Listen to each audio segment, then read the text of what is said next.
salute. I pledge allegiance to the flag of the United States of America and to the republic for which it stands, one nation, under God, indivisible, with liberty and justice for all. Okay, Madam Secretary, would you do the roll call, please? Mr. Anderson? Here. Mr. Jackson? Here. Mr. Kern? Here. Mr. McCucci? Here. Mrs. Mitchell? Here. Mr. Achmanowitz? Here. Mrs. Weed? Here. Mr. Diliberto? Here. And Mr. Klein? Here. Thank you. A couple of announcements quickly. There was an executive session prior to this meeting to discuss legal and safety security issues, and this meeting is being recorded by the board secretary. I'd also like to make one other quick announcement. We recently lost Mr. Zane Stauffer, and many of you would probably recognize him if he was sitting here. He came to many of our meetings. He also came to the JOC meetings for the tech school. Mr. Stauffer was 28 years served on this very school board, and he was very active in his community. I only recently really had a chance to talk to him and meet him in person, and I can tell you he was a lovely man, and I would like to, express our condolences to his family on his passing. So, thank you.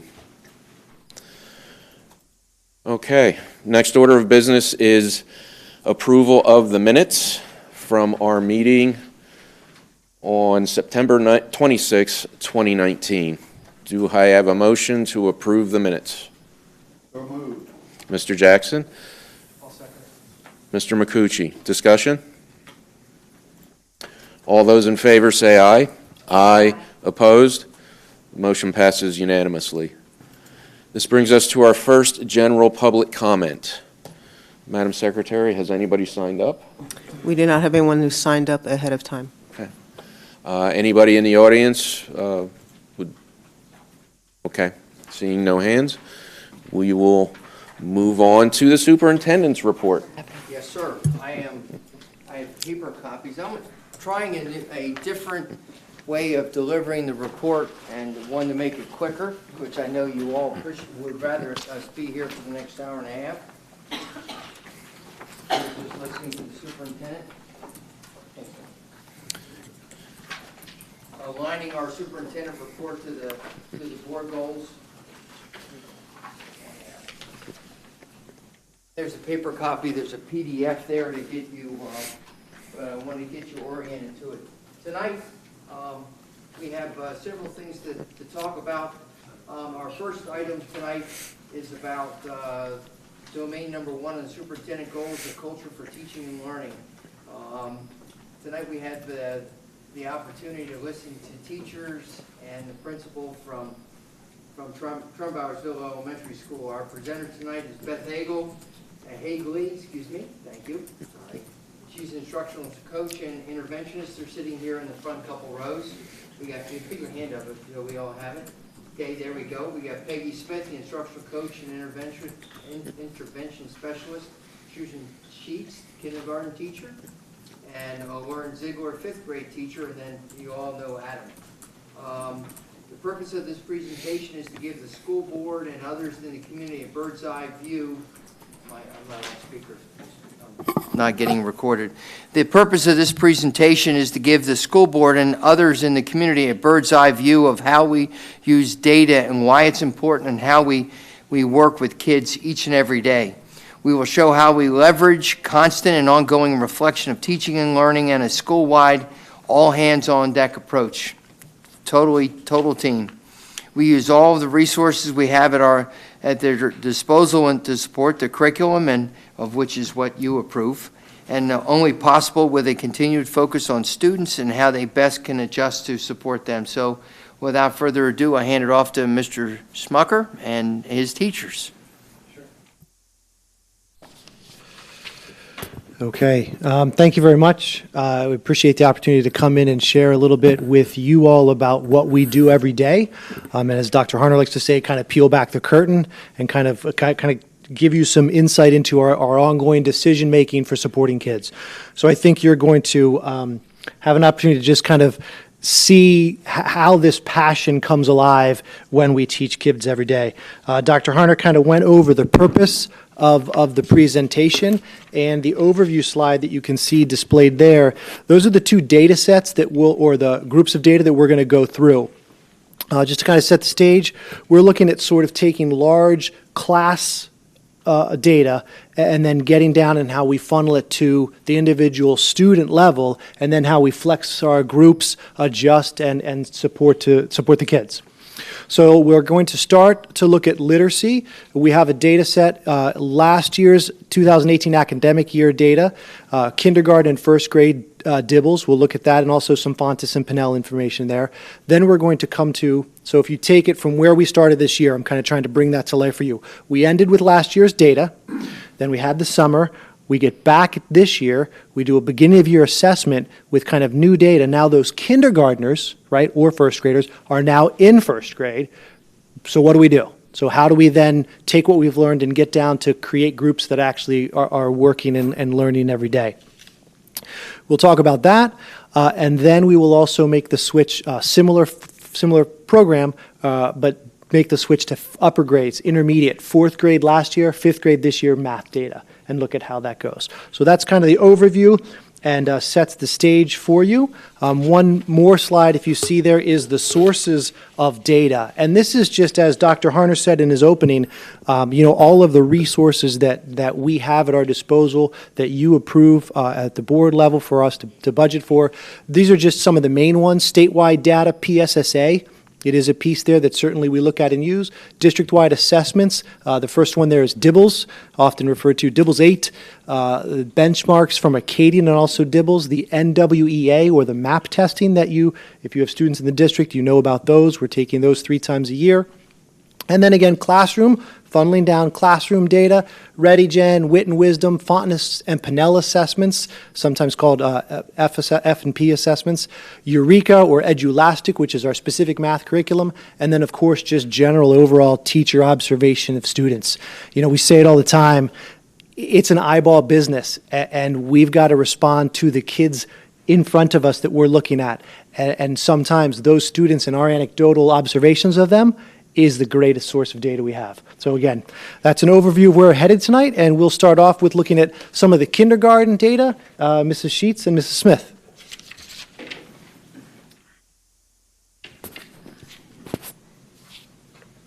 I'm going to talk about the slides that are up on the screen. This is one of the many assessments that we use in kindergarten to inform our daily instruction throughout the year. This is the district reading assessment that tests pre-reading skills in kindergarten.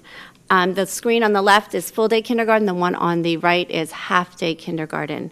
It's important, before we talk about how we use the data, to understand the test. It is a timed test. The students are given 60 seconds to show what they know in specific areas. And the test becomes more rigorous and complex each time we give it. So it's not a set bar that stays all year. So the kids are behind at the beginning of the year, have to make up that growth and more growth to keep moving along each time we give the test. So what we do with that data is we really take a lot of time to meet with our reading coach. I also meet with the full-day kindergarten teacher. We work very closely together. We look at the kids that we have and how we could group them together, how we could group them even across grades. We'll pull them together, full-day kindergarten and kindergarten groups. Sometimes we just work in our classrooms. We look to see if there's any areas that we could just approach whole group. Maybe it's a gap somewhere that we can better address at whole group. And then when we progress monitor them, we meet back up, we flexible group. The kids who are getting it, we move out, we move more kids in who maybe are stumbling now that we're expecting more rigor.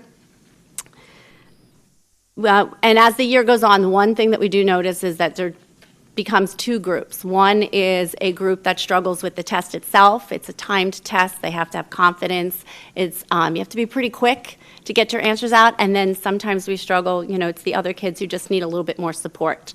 And to find the time to do that within our day is tough, so sometimes we create activities they can do at home. In half-day kindergarten, there's only 2.5 hours, so we try and keep up with the scope and sequence, but also kind of fill these gaps where kids have them, and sometimes that's hard. So we create these activities that they can do at home, mainly games, fun things, to kind of build that confidence with the skill and with the type of test that we're giving. If you look at the end pie graph for full-day kindergarten, 100% of the full-day kindergarten students ended where they were supposed to be or higher, which was wonderful. And in my kindergarten class, the half-day kindergarten class, we only had 9% not make it, which was 2 students. And when digging into that data, we realized that it wasn't that they couldn't do the skill, it was that the test, they weren't quite comfortable with it yet. The time piece sort of gets them, and getting those answers out fast enough. So we had a lot of success last year just using the data to drive what we do every day. In addition to that, we also assessed the kindergarten's application of their pre-reading skills with the Fontes and Pinnell guided reading level. Thank you for that slide. Since all of the pre-reading skills were in place with our kindergartners last year, you can go ahead and change that slide to the previous slide, yeah. Great. I like seeing that 100%. Since all of the pre-reading skills were in place for our kindergarten students last year, all who were given the Fontes and Pinnell guided reading assessment were on or above grade level at the end of kindergarten. So that was a great success, and we were very excited about that data. On the next slide, we're taking a look at last year's first grade DIBELS data. There we have our three first grade classrooms.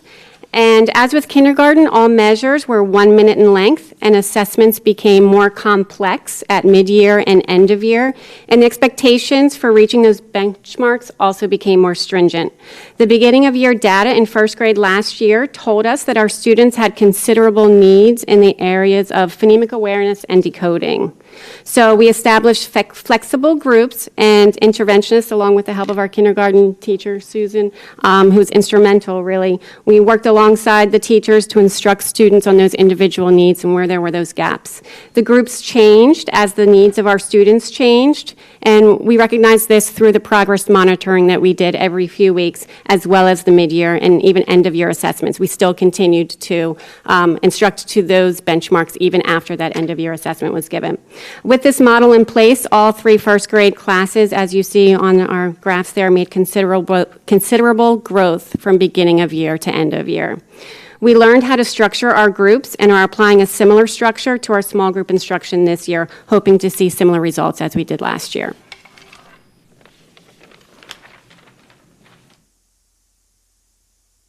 So on the next slide, you will see what do our first grade students need now. And we start that by giving our beginning of the year benchmark assessments. This year, the DIBELS is updated, similar subtests, but some of the measures have been adjusted. We have the moving targets of the benchmarks moving on each trimester as we give the assessments. Joe, if you could please click on the link for the data, that would be helpful. So this is our current first grade's DIBELS data. You'll see the composite score is shown at the top, followed by a continuum of literacy skills that lead to application of skills connected to connected text. Our current first grade students, if you see the areas that are red there, the biggest needs are in the areas of phonemic awareness, which is manipulating letter sounds, letter naming fluency, and then decoding unknown words. Letter naming is addressed through our core instruction, particularly now that we've implemented the Foundations curriculum, K2. So that's something that's done in the classroom every single day with a great amount of repetition. So that wasn't as big of a concern to myself and to Peggy as we look to students for intervention. Next, we decided to target phonemic awareness because that's sort of the first rung of the ladder in pre-reading skills. And from there, our work shifts to letter sounds and decoding. So that's where we really decided to start and target students for intervention first. If we could return to the slide that shows our interventions, and you can click on that to enlarge it for the group, please. Oh no, we can go back to the other slide. There's a little hiccup there. So our classroom teachers are providing targeted instruction to support students who may have been below benchmark or just met the benchmark with those skills. And Peggy and I are providing push-in support to students who were well below the benchmark for phonemic awareness and letter sounds and decoding. We found it really interesting that 7 out of the 13 students that we initially identified for this targeted intervention did not attend kindergarten in the Quakertown Community School District. They were all students who were new to us as first graders. And all students who are well below benchmark or below benchmark are progress monitored on a regular basis. It's biweekly for our students who are well below benchmark and monthly for our students who are below benchmark but a little bit closer to the expectation. And then the small groups are flexible, so we use that ongoing data to decide if students should continue in the intervention, if we need to change the intervention, if students aren't responding to it, or if students are ready to move out and move on to another skill. Already we've seen that happening. We've seen students that are identified on this chart who are no longer receiving those interventions or have moved from the phonemic awareness group to the letter sounds and decoding group. We're definitely seeing that. I know this is first grade data, but we're definitely seeing that in kindergarten this year. They're really getting the phonemic awareness skills, and we're ready to target the letter sounds and decoding. And a lot of that, I think we can attest to that targeted intervention and our foundations curriculum that our students are working with on a daily basis. So it's really interesting and exciting to see the data and how our students are responding to that, that use of the data to target their instruction. I think next, Adam is going to talk about our intermediate grades. So good. So same idea, right? Started with the big last year data, kind of what we saw, filter down this year, beginning of the year data, and then flexibly group for the kids. So let's look at that on the top of the level, the 4th and 5th grade math. This is last year's NWEA data. So now I want to draw attention to that this is growth on the NWEA data, not necessarily achievement. But if you can see the colors there for the quadrants, and the upper right quadrant is the one that's high achievement and high growth. And if you can look at the points, each point being a student, you can see the overall cluster of the students. Again, math standard classes on the left-hand side, on the right-hand side, math plus class for 4th grade, all in that and moving towards that high growth, high achievement quadrant. Certainly you see that a lot in the plus. Some students that had high achievement but lower growth. And then on the math standard slide, if I draw your attention there, cluster's a little more spread, not as tight, but you can certainly still see all that way towards the growth. That was really exciting to look at. Again, each point being a student, so we drill down to the student level. Some of those students that further away, I can just say without going too far into give specifics that might make that point identifiable, we are aware of those students. We have aware of their unique and specific needs and have plans in place to support those and address them. But again, that's how we ended the year last year with math. And again, keep in mind, even if, say, on a PSSA measure, for example, some of the students might have been in the green quadrant for growth, but be lower than proficient for achievement into PSSA. That's possible because we are working to make more than a year's growth in a year's time. And that's great to see how that worked. Now take that this year, because where they use DIBELS often in primary reading, intermediate levels, we use NWA a lot more to drive our instruction. So the next slide brings us through to beginning of the year NWA data for 5th graders, and Mrs. Ziegler is going to give you a little bit of an explanation on how we get down to the kid-by-kid basis. Lauren? Okay, so this is an overview of, overview of the entire grade, and where as a grade, their strengths and needs are in regards to the 4 instructional areas of math. So if you can look at the measurement and data, for example, I use this data to look at the whole grade level. And what this told me when I looked at it is that as a grade, measurement and data is the largest area of need, with 46% of students not meeting the benchmark yet.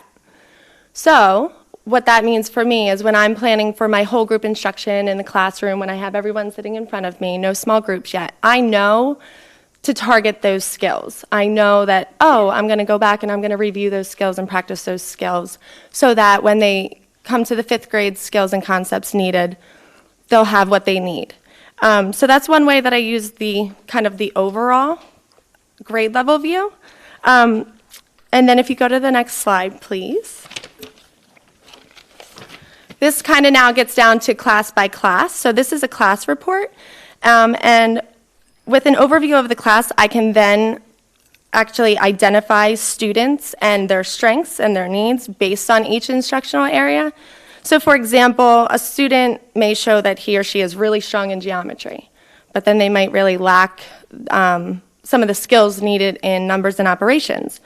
So what that allows me to then do is to group the students with similar instructional readiness levels and I can then group students based on their needs, whether that need is reinforcement of skills that they learned last year in 4th grade, that maybe they haven't mastered so much, or skills they're ready to develop that will just help them be more prepared when we come to it later in the year. Or even some groups might be for enrichment. So for those kids who are already meeting the benchmark in the beginning of 5th grade, they're meeting those standards, it allows me then to target those kids and say, okay, well, I can enrich them in some way or preview skills. So if you go to the next slide, please. So this is kind of where it gets down to the student level. So we go from the grade to the class to the students, so in the classroom. So how does this come down to helping each student? Well, the groups are created, and they are flexible, kind of like it was for literacy. Students, they come and they go. If they meet proficient, if they show that they're proficient, well, they don't need that anymore. They don't need that reinforcement anymore. If they demonstrate they do need it in the classroom, then maybe they will join that group. So it is fluid. And then in math, what we have is, they're called flex days. So flex days is kind of when we stop our normal routine instruction with the curriculum. We kind of all take a breath, and we kind of just work on what it is that we need. So for those students, this might look like a small group intervention. So maybe those students who needed help with numbers and operations, they might need a little review on adding and subtracting whole numbers, because when they get to 5th grade, you're going to add and subtract whole numbers with decimals. So it's a really great opportunity for me to kind of do that now so that they're more successful when we come to that in the everyday instruction. This could also look like an enrichment lesson. So I might know that some of these students are ready to preview a skill that we might not even get to until April, so that they're even more successful and can kind of go a little bit deeper with that skill or concept when we get there. It might be a project for some students. And typically it also involves some web-based program that will actually link with their individual data. So they're really supported, each student's supported in exactly what they need. And it's really beneficial because it kind of fills those holes ahead of time so that we're not getting to say a concept or a skill down the road in February and it's like, oh, Johnny doesn't know that. So that kind of really helps. And then we'll revisit in winter too. And we'll kind of start all over again. And hopefully we'll see that growth. So, thank you. And then just to close it up, the last slide, thank you, Joe. This just kind of some of the things we've talked about, and I want to point out there is what Lauren was talking about, and certainly as what Susan and Peggy and Beth were talking about. This is all in addition to, the core instruction that's already been strengthened, right? And I would be remiss if I didn't give credit to the curriculum, to the OTL, and the good work that they do to build this out for us, to be able to have these fantastic programs in these, curriculums that have been, audited basically and purchased for us. So that's a fantastic starting point. In addition, as Peggy mentioned, foundations in K-1 and 2 has been great.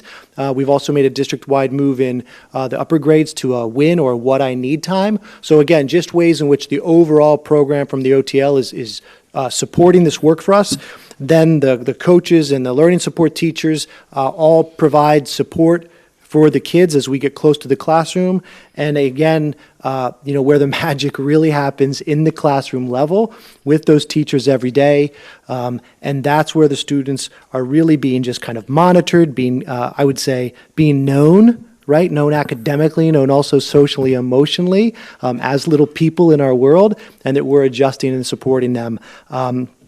And absolutely, there's only 4 of us, the teaching staff here and myself, but it is, as Dr. Harner said in the intro, an all-hands-on-deck approach.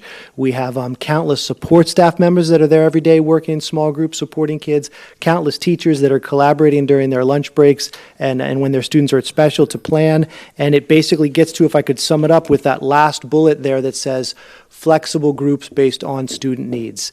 And you'll hear me say it many times if you're at Trumbowersville events. We have 395 students in the building right now, and that is 395 individual kids, and that is our job to meet each one of them where they are and help them get to bear where they not necessarily need to be, but where they can be, their full potential, where we want them as citizens and scholars. So that's an overview for us and how we kind of use the data at Trumbowersville.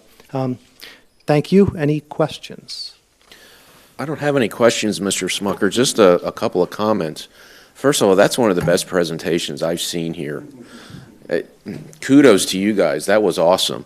Thank you very much. Kudos to them, really. They're the ones doing the work every day. And I'm amazed at how well teachers do presentations. I guess that's because you're in front of people all day long.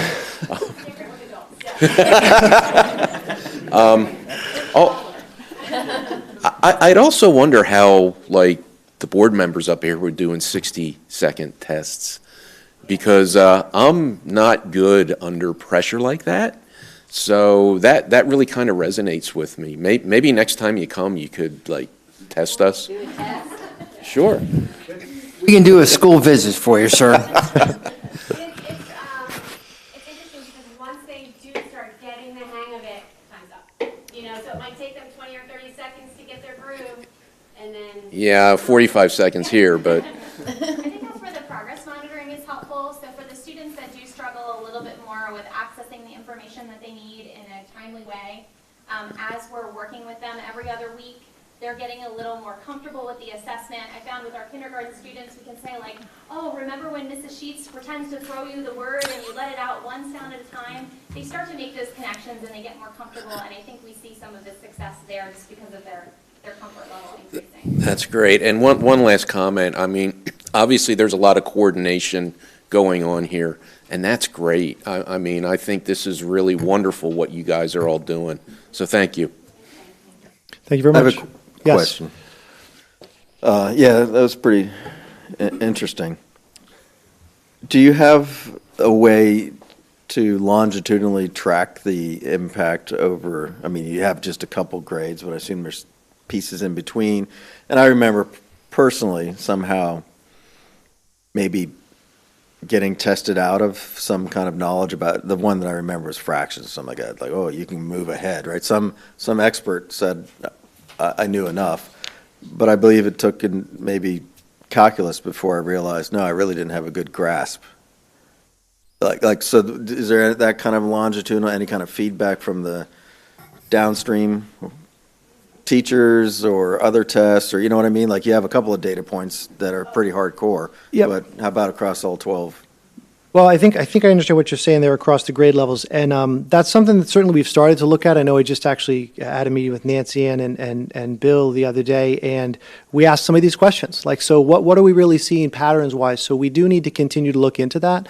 I can say for the specifics that we're talking of, as Mrs. Hagley said, that even on the chart for the first grade data, since the time we created that slide just a few weeks ago, some students have moved out. So that doesn't mean that then they're out and forgotten, right? That means that at that point, the group has changed, they moved on, and then what we continue to do is continue to meet during our planning period, continue to look at the data that we're seeing in the classrooms, continue to look at that, and then we might be pulling kids back in. So two questions, I think, two ways I'm trying to answer your question. For the long-term longitudinal data, who was in kindergarten in 2016 and where are they now? We do have that capacity. We need to build that out to really drill down on that. And then to the ongoing kind of, they did really well on, I think your example was fractions. They did really well on fractions this week in this module. Let's make sure we don't overlook them and we keep checking them for where they are in 3 weeks. That's kind of an ongoing process. Yeah, I mean, it's quite a challenge, right? It's not like you're building cars that you can measure quality. You can tweak part of the process and see the quality come through because it's a consistent process. You have this big, huge variable called a kid. It's a really very challenging to try to measure cause and effect in a small amount of time to see, but I like how you're approaching John, it. John, if I may, to specifically answer your question, I'd like you to transition over. Remember, years ago, we went to Decision Ed. There was a software that you had a monthly report in board docs for the board that we used, Decision Ed. Now we've moved over to a new software which you approved, 2 months ago for Linkit. Nancy, would you Ms. Edwards, will you talk briefly about how we're tracking that? And we'll have answers, we have answers on how a student did over time, individual student, and where the weaknesses are. Remember, this is the first year that we're trying this, buildings coming and talking about their data process. And we ask them to focus downwards, so from the aggregate data, but to give you a real window into what happens with the data and why it's important to have it. And they did an exceptional job at doing that. As we continue with the rollout of Linkit, which is the new data platform, we will be able to roll up many more things to show you that aggregate information across years and for cohorts of students across multiple grade levels. So all of that is available. That just wasn't the focus of the way that we approached the building level presentation. Yeah, don't take it as a criticism at all. I mean, no, it's freaking awesome what you guys are doing. I'm just, I appreciate the question, not at all. No, it's great. And if I could just add on there, yes, as you said, I think you give the building cars analogy. I'd have to say, it's no surprise here to anybody, but I just need to say it as an educator. Yeah, this is hard. This is really hard work, what we're trying, what we do with kids every day. And the quality of the teachers that we have in our schools and in our district, and the quality of the overall team in Quakertown, I think is phenomenal. Do we have places to grow and improve? Certainly, but I think you see tonight, just from the small sample size, we take it very seriously, and we really pour our hearts into it. yeah, and that's the biggest thing. I think, you're trying different processes, you're evaluating, you're introspective. You obviously give a damn about the kids, and it's wonderful to kind of see there's a method to the madness. Yeah. All right. Well, thank you again very much. I just want to say that you don't want to take one of those tests. I have a fifth grader. It's hard. Thank God for Google. You'll be crying. Yeah, I wanted to say thank you. I thought that was an excellent presentation, like Mr. Klein said, because we spent almost 2 board meetings last year when Dr. Hoffman originally rolled out district-wide data, and then we had lots of questions on how it's kind of interpreted and used, and you had almost no questions tonight doing the same thing, but and really just kind of detailing how it's pretty much down to the student level that you guys are coaching them up to make sure those holes, like you said, aren't there later in the year. So I thought it was awesome. That completes that part of the presentation. Domain number 4, culture, safety, and security and wellness. 2 points I'd like to talk about briefly. The first point, Act 44 standards are the new state standards requiring for safety in our buildings. As we've reported out before, we're taking our buildings through an evaluation, an assessment, security assessment that's done by Officer Lee and other police officers who are certified by a national board certification standard on assessing our buildings. We're in the process of that, had another one today. Rob joins us for those things for facilities. He picked up quite a few today. Requirements, since it's a safety item, as you'll see in the 5-year capital plan, a lot of the safety things that we're working on, they're behind the curtain. We'll be bringing to you for permission to purchase, but that won't be on the public docket. Next is school start times. Give you an update on the community committee's work. Ms. Edwards. Thank you. The committee has met twice, and we put it out to the committee members to see if anyone was willing to come tonight and give you a little update. And I think Mrs. DiLiberto, I don't think anyone else from the committee is here, but Mrs. DiLiberto responded that she would be happy to come and give you a brief update. Good evening. So as Ms. Edwards said, we've had 2 meetings so far, and we've also had 2 opportunities to attend presentations at the Bucks IU. So far, the first presentation was Amy Goldman spoke at the IU. She's a school board director from Radnor Township. That school district has already implemented a school start time, delayed school start time. And I didn't attend that one, so I can't really speak too much about that particular presentation. The second one was just held this week on Tuesday at the IU, and that is when we reviewed the state's study the sleep deprivation in adolescents, the case for delaying secondary school start times. And currently, there's 25 of our 500 school districts in Pennsylvania that have already practiced this delayed school start time, and they are showing amazing results so far. In addition, we have 28 school districts that are in the process like we are at this point, like Quakertown is doing. We are actively creating committees and meeting and talking about ways that what we need to look at to improve and continue this process. And then there's also about another 15 school districts that are just more in an informal discussion phase at this point. Our particular committee, at our first meeting, we spoke about who we needed to speak to in our community. And when I say community, that involves all of the schools, that involves teacher, students, administration, your athletic directors, your arts and entertainment, all of the performing arts instruction. You have law enforcement, transportation, the mental health, which fell into our school nurses, our school psychologists, employers, because a lot of our high school students are working and it could affect them. So that first meeting was making a list of who needed to be spoken to over the course of the start times committee meeting, excuse me. Our second meeting, we were working in a group. We were creating a survey to send out to the community, again, figuring out what questions we need to ask. And fortunately, we have 25 other school districts just alone in Pennsylvania that have gone through this process. So we were able to read through their surveys, and some were extremely, extremely detailed, and some were like a couple questions and just a broad overview. So we tried to figure out what was going to give the most information about our community and what our people were feeling, our students and teachers, administration. So that's where we are at this point. We also asked that the school district add a page on the website so that we could post a Gmail account like we've done for other committees, so that the community can not comment on Facebook sites, that they can bring those comments over to this email address and have it addressed by the committee, and looked into all those concerns.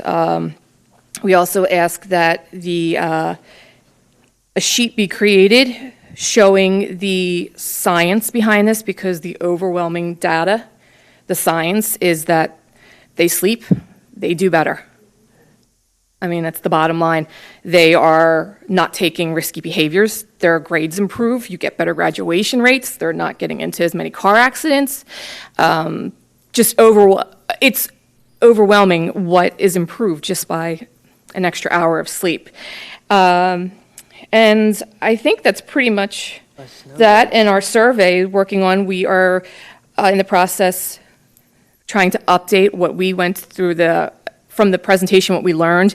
There was another parent, our high school principal joined us, so we took notes, and there's things that we might want to even tweak the surveys a little bit more based on what we learned from that presentation. But I mean, overall, the science says that this is the way to go.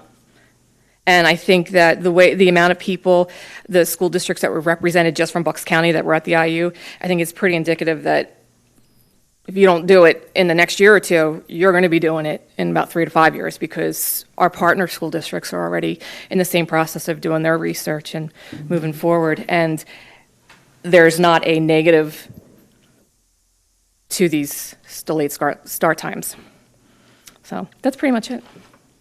I have one question, because we did this back in about 2007, 2008, 2010 or so, and one of the problems that came up was parents who wanted their high school students to babysit their younger students, and that doesn't work in this situation, so I was wondering how that would be handled.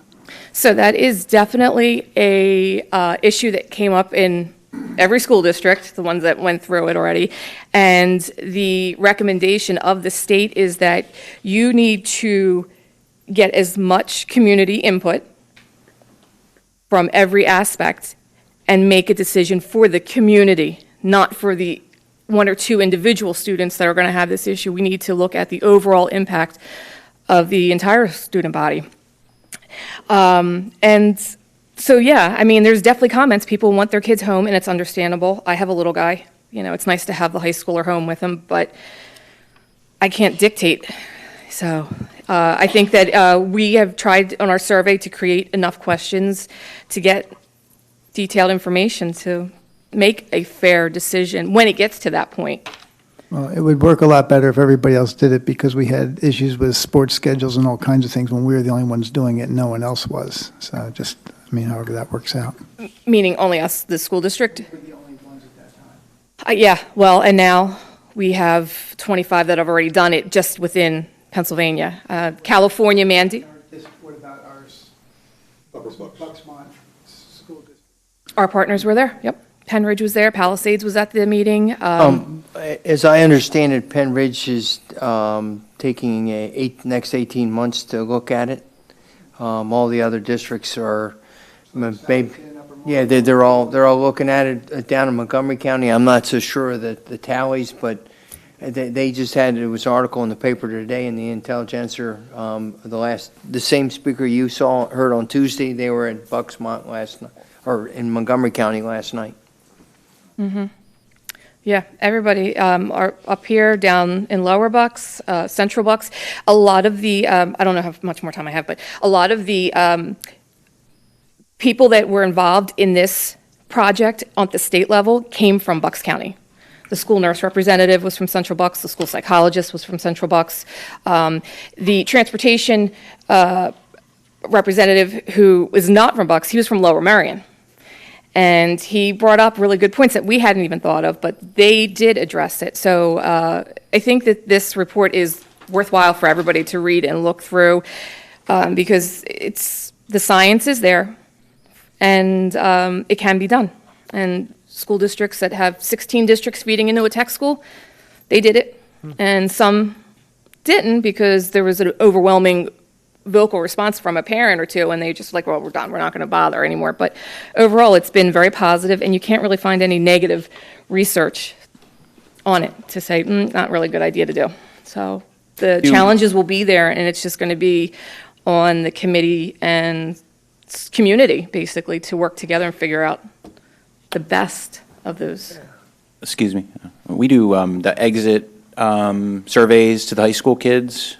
It would be really nice to hear what some of the exited kids might think about this at the end of this year. I don't know if you could get those sorts of questions in there too, about what they would think about it, or a link to the survey itself that you're speaking of. Yes, alumni was actually on our list, so current students and alum, because those are valid, because some of them would like it and some of them wouldn't. You know, one of the comments from Radnor student was, well, I got my license and I wanted to have more time to drive. Like, okay, you know, like, so, I mean, there is a different perspective, and we did ask that students, that we, just like we did with the safety committee, that we met with students to get their input, that we asked to speak to some in person that were willing to talk about it, and of course, to include them in those surveys. But yes, former students as well, or exiting students would be included. I can tell you my poor daughter hated the early start time. She had it all the way through middle school, and then they changed it when she started high school. She graduated just a year and a half ago. She hated the early start time. So did her friends. Yeah. So there's some ex-students that really did hate getting there at 7:10 in the morning. I have a freshman that I can't get up in the morning, so based on him alone, I would be not fans of endorsing it. this change. Jack wakes up at 6. He's our freshman, and he's on the bus by 6:30. And then one of the interesting things you had shared when you came back from the IU was how their bodies are changing at that age, and that circadian rhythm Circadian. changes where they need that window of sleep. They can't fall asleep until It is 10, 11 o'clock. That's the kind of thing. science. Their body, from like 12 to 13 through 18, their bodies change. And it will shift again as they go into young adulthood. Because you hear an argument, well, you know, your employer is not going to change your schedule for you, which is true. You have to work, but you're an adult and your circadian rhythm, is much different than what teenagers are. And so they begin to experience these changes at about 12 or 13, and it continues through till 18, 19. So, you know, at that point, you're kind of stuck, but getting through school, if we can make these changes to help them work with it, and that's what the science says. It's the easiest thing you can do to make an impact is to work with their bodies for that time. I remember going to a Con Ed one time, and I heard a gentleman, a physician, who did a lot of research in sleep deprivation. And this is really where the medical world changed the philosophy of residencies and put limits on how often a resident could work. But the only thing I remember walking out of there is he said, the research is pretty clear that every hour below 8 hours of sleep is equal to drinking 1 beer in performance. So if you sleep 6 hours, theoretically, you've had 2 beers, and we know that that is the legal limit for intoxication in the state. So it's like really staggering as far as, and they looked at the performance of, how well somebody performs tasks, and they said they're equal to that of drinking with sleep deprivation. And based on the presentation that we just had for the younger students, their bodies are programmed to get up early. If you remember your little kids, they're up before the sun's up, and they're ready to go. Like, let's go. So having an earlier start time would fit with their schedule. So necessarily flipping is not a terrible thing because they're okay with moving earlier. They're more responsive, where those teens are just slow and sluggish in the morning, and their brains are just not functioning. But yeah, I mean, when I say that it affects every area, I didn't plan on speaking this long. I'm really sorry. I would have had better notes, but anxiety, depression, that all came out of the safety commission, or the committee that we did. Those improve. Suicidal tendencies, risky behavior, those improve. Kids show up for classes, tardiness goes down, graduation rates go up. They attend the classes, they perform better on their test, graduation rates go up. So it's all connected together, and it's definitely a good, I wish that more parents would attend these meetings and learn about the science behind it. And if not, hopefully this webpage will be set up with links that people can start to look at. But I beg you guys, this is something that it's going to eventually probably have a financial impact as far as busing. You're going to need extra bus routes. So it's really something that should be a discussion often with you guys, because you're going to have to make these changes at some point, whether it's in the next 3 years or next 8 years, whatever it is. Thank you, Kara. You're welcome. Any further comments on this topic? If you would refer to my notes, I'll make the rest of the superintendent report rather short. I have a couple things to capital plan. You're going to be voting on that hopefully this evening. Only one on the final page. I'd like to do a little celebration, a big celebration across the way for Miss Edwards. She was selected this year for the Outstanding Supervision and Leadership Award by the Pennsylvania Association for Supervision and Curriculum Development. She'll be receiving that award on the 25th of November in Penn State or Hershey? Hershey. We'll make sure. Hershey. Hershey. Well, congratulations to you, and thank you very much. And that completes the superintendent's report. Thank you, sir. All right, moving on to our student representative tonight, and I apologize if I mispronounce your last name, Nina Slifer? Yes, that's correct. Thank you. Before you get going, a couple things. One, tell us a little bit about yourself, and two, do you have an opinion on start times? I don't really have an opinion on start times. Like, getting up early is fine with me, but other kids, probably not.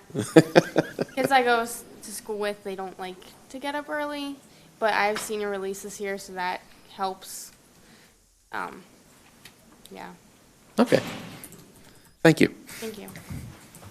All right, so I'm Nina, and I'm a senior at Claretown High School, and I also go to the Upper Bucks Technical School. So pretty much Dr.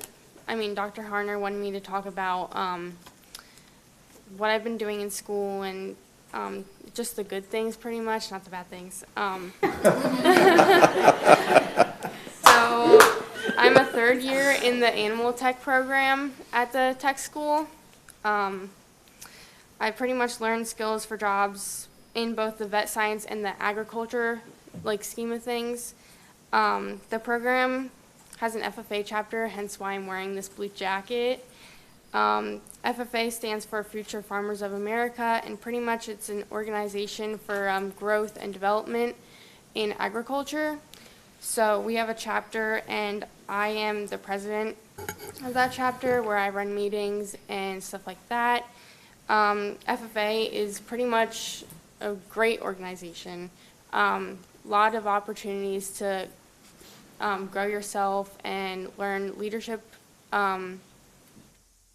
skills. So with FFA, we have career development events, which that's through the FFA.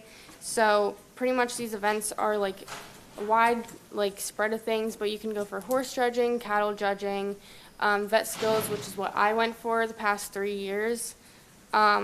This past year, we went and I got 13th place out of 150 kids.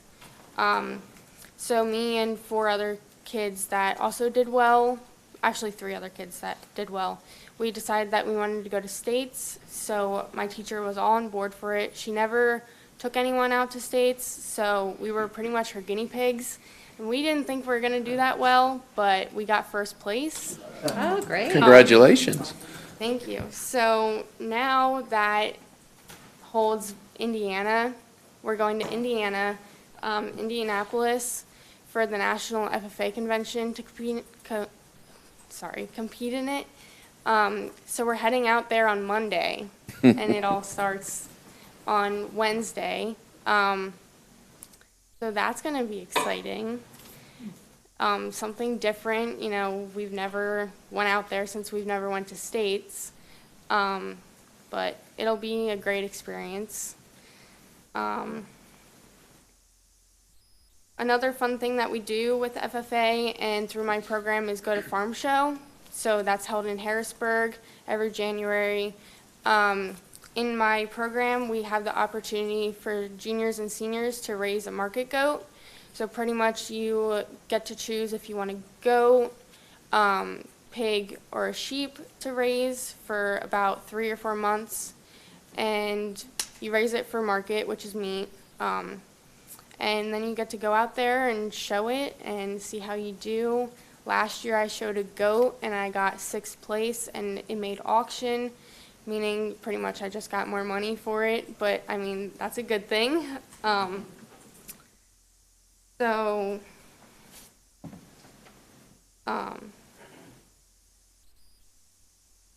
I've received Student of the Month for the tech school this month, actually. Pretty much they just look for the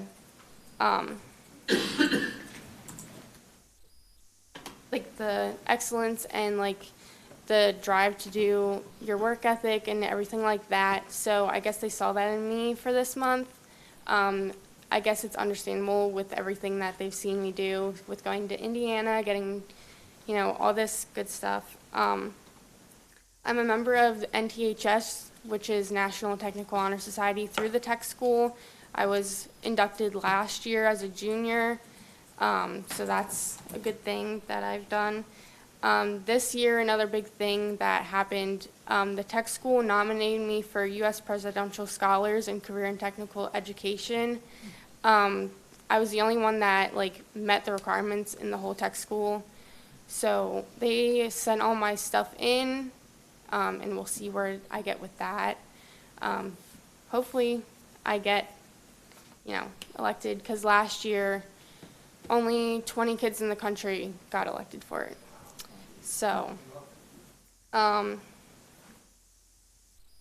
pretty much academics has always come easy to me. I'm in 2 honors classes this year. I only take 3 classes, but still that's, I'm a part of the co-op program through the tech school also, which means I get to go to work instead of coming to school for a few days out of the week. I only have 1 right now because of all this stuff on my plate with nationals and stuff.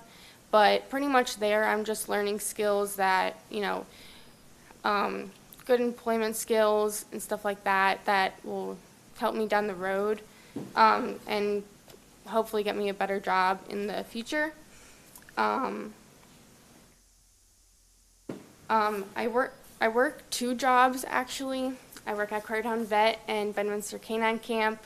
And Bedminster Canine Camp is a daycare and boarding facility in Bedminster. That's where I do my co-op. The owner there is a veterinary technician, so she's been teaching me stuff that's very valuable for what I want to do. I feel like I've learned a lot over the past 3 years in this program and in high school, just getting the opportunities to do all these things, and yeah.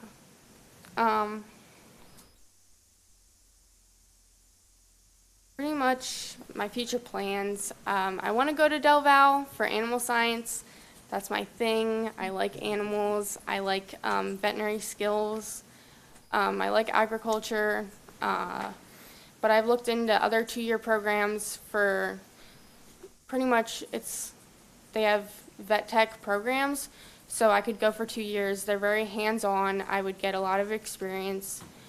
So I've looked at Harcum, Manor, and Johnson, but I really want to go to Del Val for some reason. Just, it's a small school. I probably will like the atmosphere there better. I want to go to vet school. I want to be a large animal vet. So everyone tells me that it's a lot of work, and I know that, but a lot of people also tell me that I have a good chance at getting in, which I think I do with all the background that I've had. So they obviously look at that over other people that haven't had any background. So, yeah, it's pretty much about me in my past 3 years.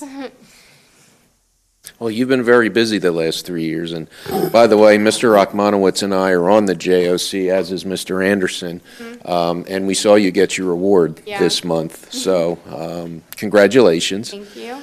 Keep doing the great work, and I hope you get whatever you want to get as far as where you wind up and what you do. Thank you. So, thank you. Thank you. I just had a quick question. I was an alternate near the end of last year, and when you guys announced that you won first place in states and we're going out to Indianapolis, we were talking about transportation, and the board was saying, well, airfare or drive, and your teacher said she wanted to drive. Yeah. Because she was going to make some stops along the way. Did she lay out the agenda of what you guys are doing? Yeah, we're stopping in Somerset, I think, going out there and seeing. The Flight 93 Memorial, Yes, right? we're seeing that when we come back, so that'll be interesting. Very good experience. We're going somewhere in Indiana. She actually gave me the papers today, but I don't really remember what we're doing. We're seeing something else that's important, pretty much, and we're doing a lot of things out there that are going to be fun, along with the competition. We're hoping to do really well. We don't know about that, but as states, we didn't think we were going to do well at all, and we got first place. So we have a good, thought process of that we're going to do good, but time will tell, I guess. Sir, I would like to introduce you and board to Nina's dad. Sir, would you put your hand up? Why don't you come on up, sir? If the board president, Nina, and you could have a picture in celebration of her nomination for the presidential award in first place this past year. Also, our students in Strayer had the opportunity to go to the tech school today. Do you saw them out there? Yeah. And then I know several of you have talked about interest about going to the farm show. I know Chris Roth, our teacher, 7th grade teacher at Strayer, is going to lead the charge and take as many students as we can for one day down to the farm show in January. His son is actually in my class at tech school. So, sir, would you come on up for a picture, sir, going out there? Gary? With a Quaker town behind it.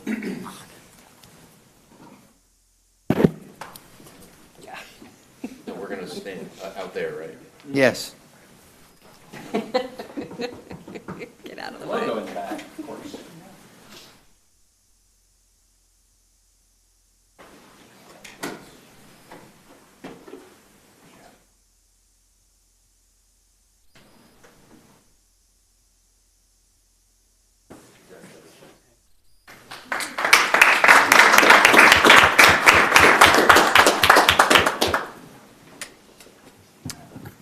Congratulations to you, Nina.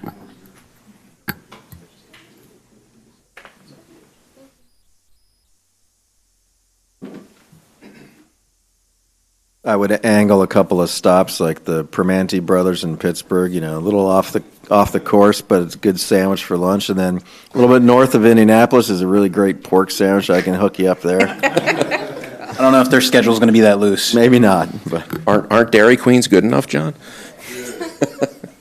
Well, thank you, Nina. You need to get home and get back to your books. Yeah. Thank you. Thank you. All right, this brings us to the standing committee reports. First up would be Mrs. Weed with the policy committee report.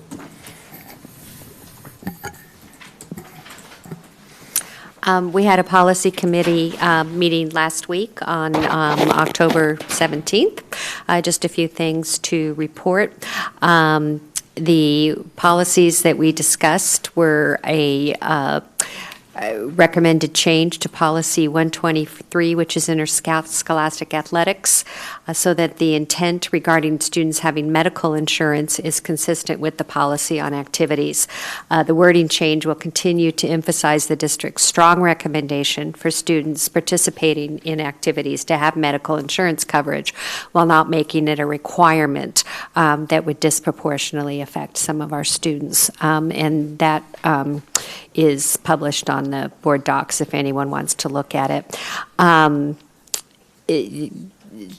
We looked at policies that pertain to discrimination and bullying based on an LGBTQ event that some of us on the board had attended last week. And the committee members discussed 3 policies, policy 103, 104, and 218.3. And then Ms. Edwards is charged to make some of the language a little less vague, but other than that, we thought our policies were pretty good and up to date. No changes were recommended. The policies we have for first reading are the interscholastic athletics, as just discussed, policy number 123. And the policies for our second reading for tonight are policy 617 on student debt and policy 1014.1 on communicable diseases. Again, these are on board docs for anyone who cares to look at it. And then after the committee meeting, we had new regulations about student debt were issued.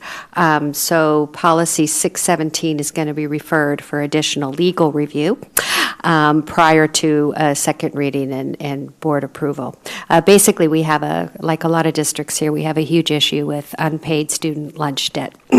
And that needs to be addressed because students have to get lunch. We're not allowed to not have them get lunch.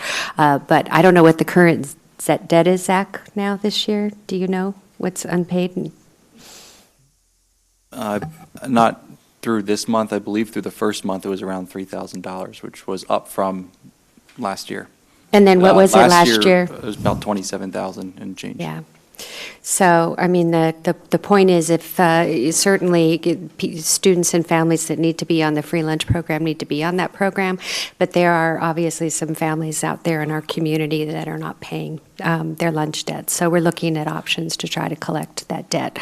And then our final policy committee for 2019 is scheduled for November 21st at 6:30 p.m. And that's it. Can I ask a quick question? For the lunch debt, I remember talking about it, but I don't recall if the students are ever penalized from activities due to that sort of thing. Yes. Yeah, we had talked about it, and yes, and the other thing, and other districts are doing it, is students will not be allowed to walk through graduation, for instance. You can't have them not graduate. They graduate, but they don't get to participate in the graduation. Yeah. Issues like that. I don't know. I mean, I know we're voting on the policy, and we could talk more about it later. I understand holding the parent accountable for over $1,000. I struggle with the student being penalized for something like that.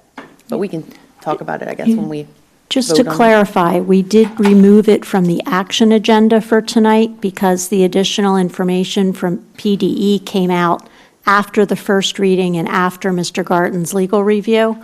So given that some new rules came out, we've referred it, we sent it back to Mr. Garten for additional legal review in light of the new information. So we actually did not leave it as an action item for tonight. Right, we're not. So you aren't voting on that policy Okay. tonight. So what, if I may, what is our methodology on why we penalize a student for something I feel is ultimately the parent's responsibility? Well, we're looking at referring things to collection, too. I can tell you, as the mom of someone who went to all the way through the school, my daughter would tell me when we had to replenish our lunch debt, and she would make sure that that was done. So I disagree that it's just the parent. It's also the student, especially at the high school level. Respectfully, though, it didn't really answer Particularly in the high Kaylin's school question, level. though. Yeah. You didn't really address it, Kaylin's actual question, though. How is it the student's fault if there's no money? Well, if there's no money for the family, then they should be on a free lunch program. That's a different question. I agree with Kaylin. Let's wait until this comes up, and then we can have a more in-depth conversation then. Just because I don't want to lose the continuity of the discussion when we're talking about voting on the policy. Is that okay? Absolutely. And so maybe we should all review it anticipating that. It'll be up next month, correct? Okay. As soon as we get the legal, and we did just send it to Mr. Garten, so it isn't like he has delayed in reviewing it, because we just got the information a few always days Jeff. ago, right? So once we get the advice from him about what changes we need to make, then I would be bringing a revision back to the November policy committee meeting for discussion about, how you want to proceed. Okay. So I think that's where the I think discussion you would were take also place. looking at what other districts were doing as well on the lunch debt. Yes. As well. Mhm. Okay. So we can report on that as well, what other districts are doing. All right, thank you. All right, moving on to the Finance Committee meeting, Mr. Diliberto. Thanks, Mr. Klein. The Finance Committee met on October 10th. This is the final scheduled Finance Committee meeting of the year, correct? Yeah, that's the last one on the agenda. We did discuss if there's a need, we'll ask Ms. Caseman to advertise an additional one. Great, thanks. We had 8 items on the agenda.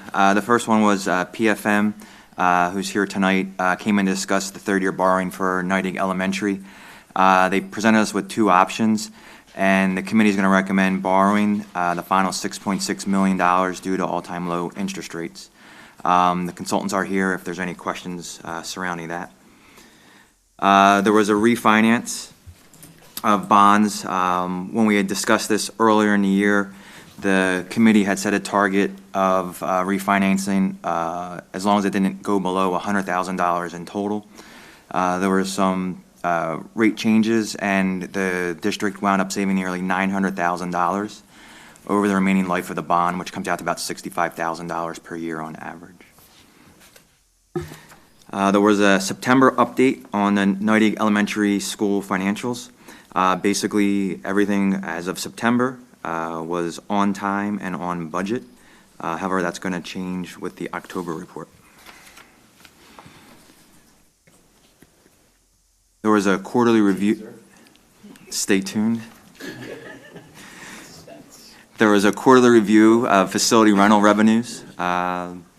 This year, rental income is approximately $12,000 compared to about $7,000 for first quarter of last year. We discussed the 2021 budget timeline in Act 1. After reviewing exceptions, the recommendation was to opt out of exceptions for this year, and a motion to put that on the next agenda for a vote. We also spoke about senior citizen tax rebates. One of the local school districts, North Penn, has the senior citizen tax rebate, which mirrors Pennsylvania's senior citizens tax rebate program, which basically says that if you earn no more than $35,000 a year, you can receive a discount of up to $195 on your property tax bill.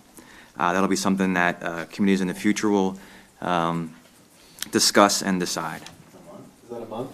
That's for the year.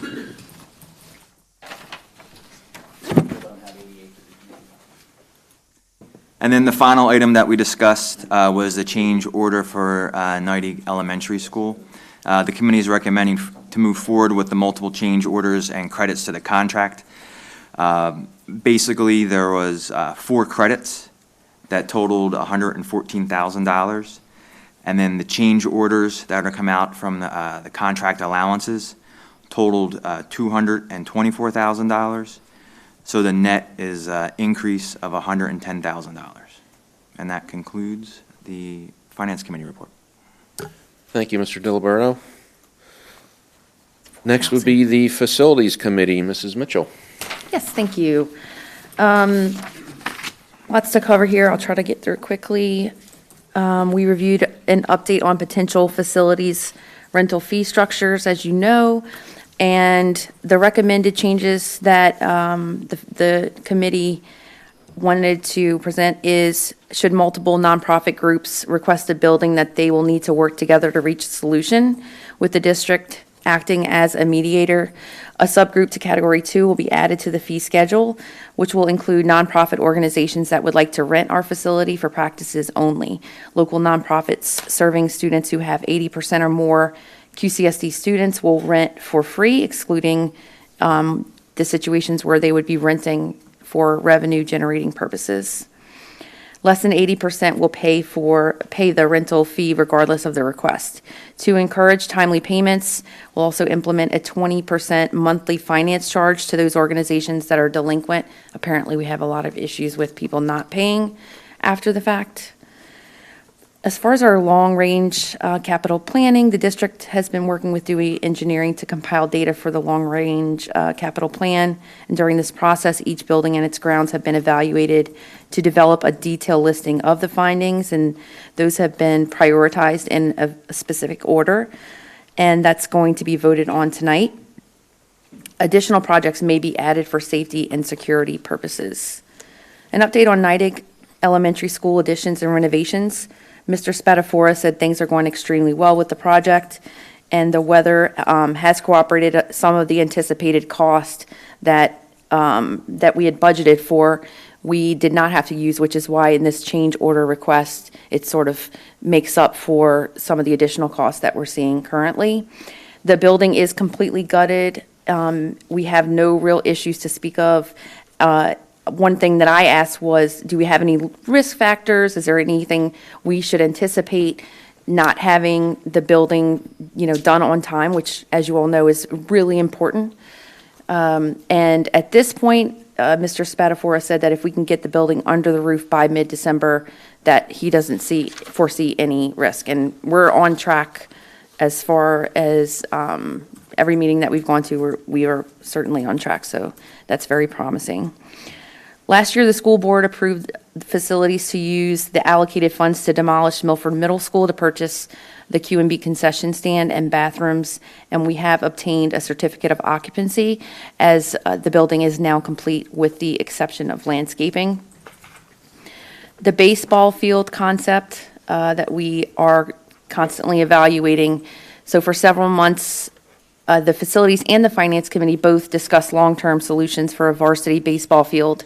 Dr. Harner has spoken with the Quakertown borough officials to see if there will be interest in allowing the district to take over Quakertown Memorial Field at no cost, with the district assuming responsibility for maintenance. So we need to get an idea of what that's going to cost, obviously, but that is promising that it's a possibility. As far as ice hockey, Dr. Harner and Mr. Shuck met with individuals who are looking for property to build an ice rink in the Route 309 and 476 corridor. They were shown a portion of the land that we have, the 126-acre land that we purchased back in 2015, and the land is just across from East Swamp Church on West Pumping Station Road behind the Target store. Most of you probably know where that is.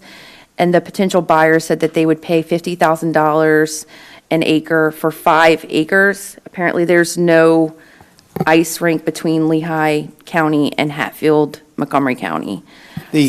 Just clarification, because it sounded like it was the property right on West swamp. It's right across from Brick Tavern, the backside of the property that was in our initial analysis by the Schrader Group that we would not need. Yeah, that's a very good point, because I didn't even realize that apparently we have that land and it kind of loops around. So it's an excellent point. So it's a part of the land that we wouldn't anticipate missing, essentially, if we were to sell that. So it's an interesting proposal that we're continuing to evaluate. Dr. Horner discussed the need to be thinking strategically for the long term, and it's something that I've been speaking with him about as well.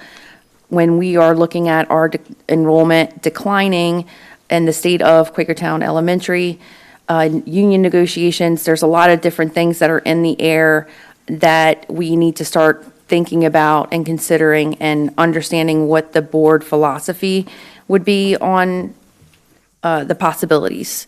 So we tasked Dr. Horner with coming up with a decision matrix. Essentially what that would look like would be something like, if, enrollment continues to decline, here are options, and we could just take a better look at this and really start to seriously consider those options. Dr. Horner also recommended that these topics be a part of the redistricting committee work next year for recommendation to the board. And that concludes my report. Any questions? Anything to add? Are we talking about the Dewey 5-year capital plan later on tonight? Like, are they going to present information on it? Okay. Yep. And we're voting on that as well. Thank you, Mrs. Mitchell. Next is the Education Curriculum Committee. Mr. Anderson? I don't know if we met tonight. I guess we were supposed to. All right, well, I wasn't there, so I just have 2 books, one on physics and one on Spanish to look over for the next meeting, and that's about it. Want to talk?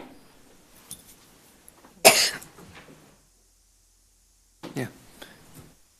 You want to talk, John, you were there as a senior member, I guess? Yeah, this is a test.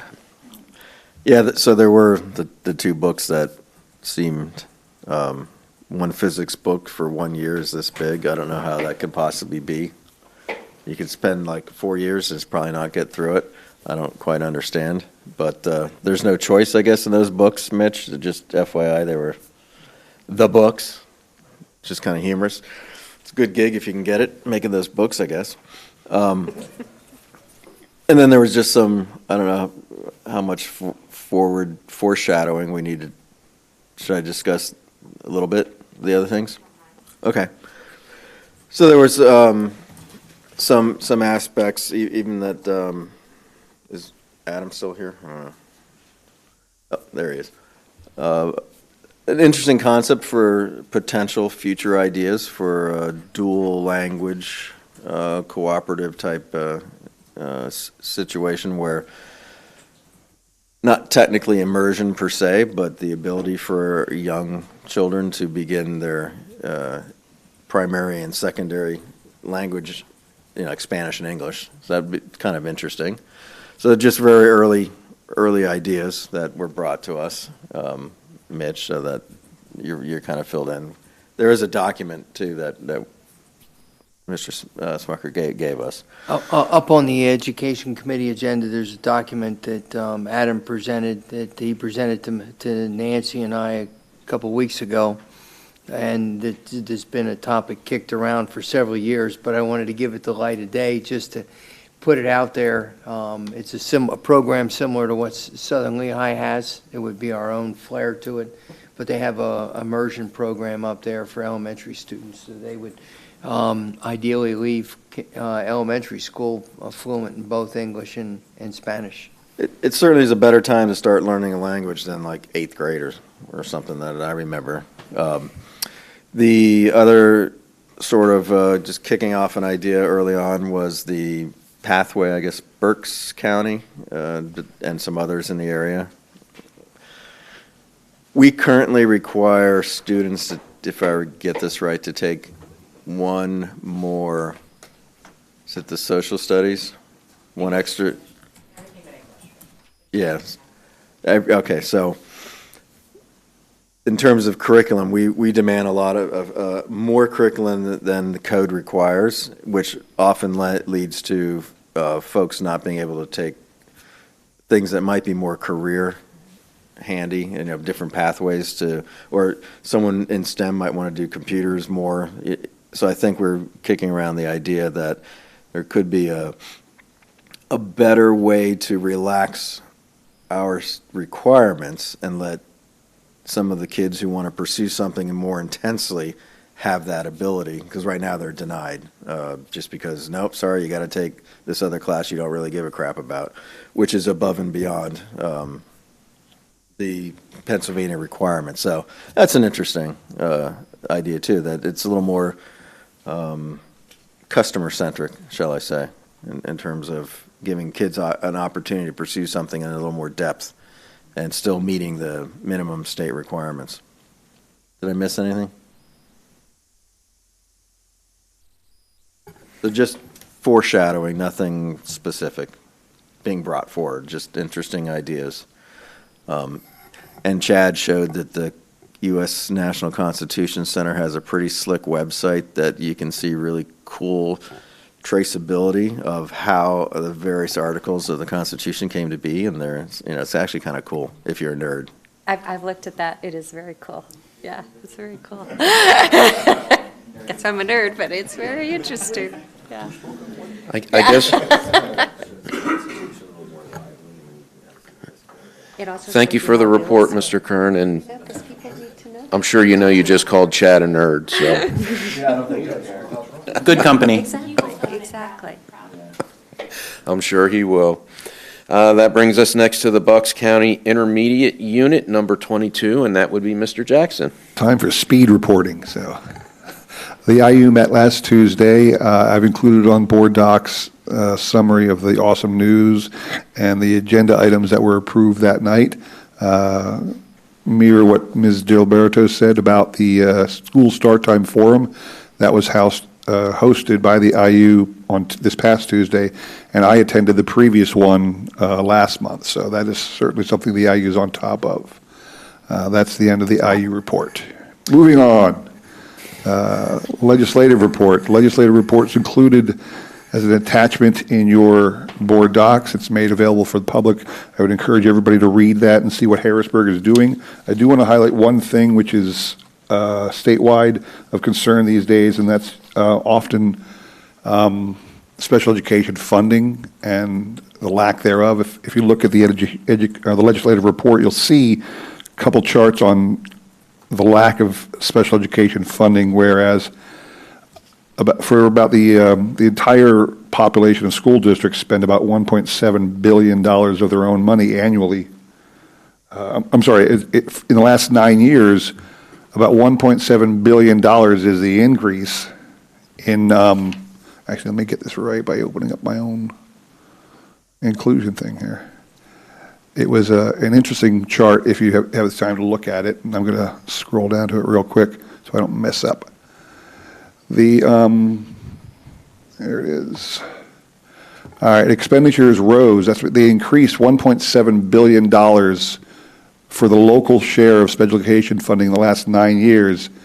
The state funding rose $95 million in that time, and this federal funding stayed about the same. There's a push in Harrisburg to increase state funding, which is great. There's also a push in Washington to increase state funding or federal funding, because the federal funding, when the law for special education came across back in the 70s, they were supposed to provide 40% of the funding.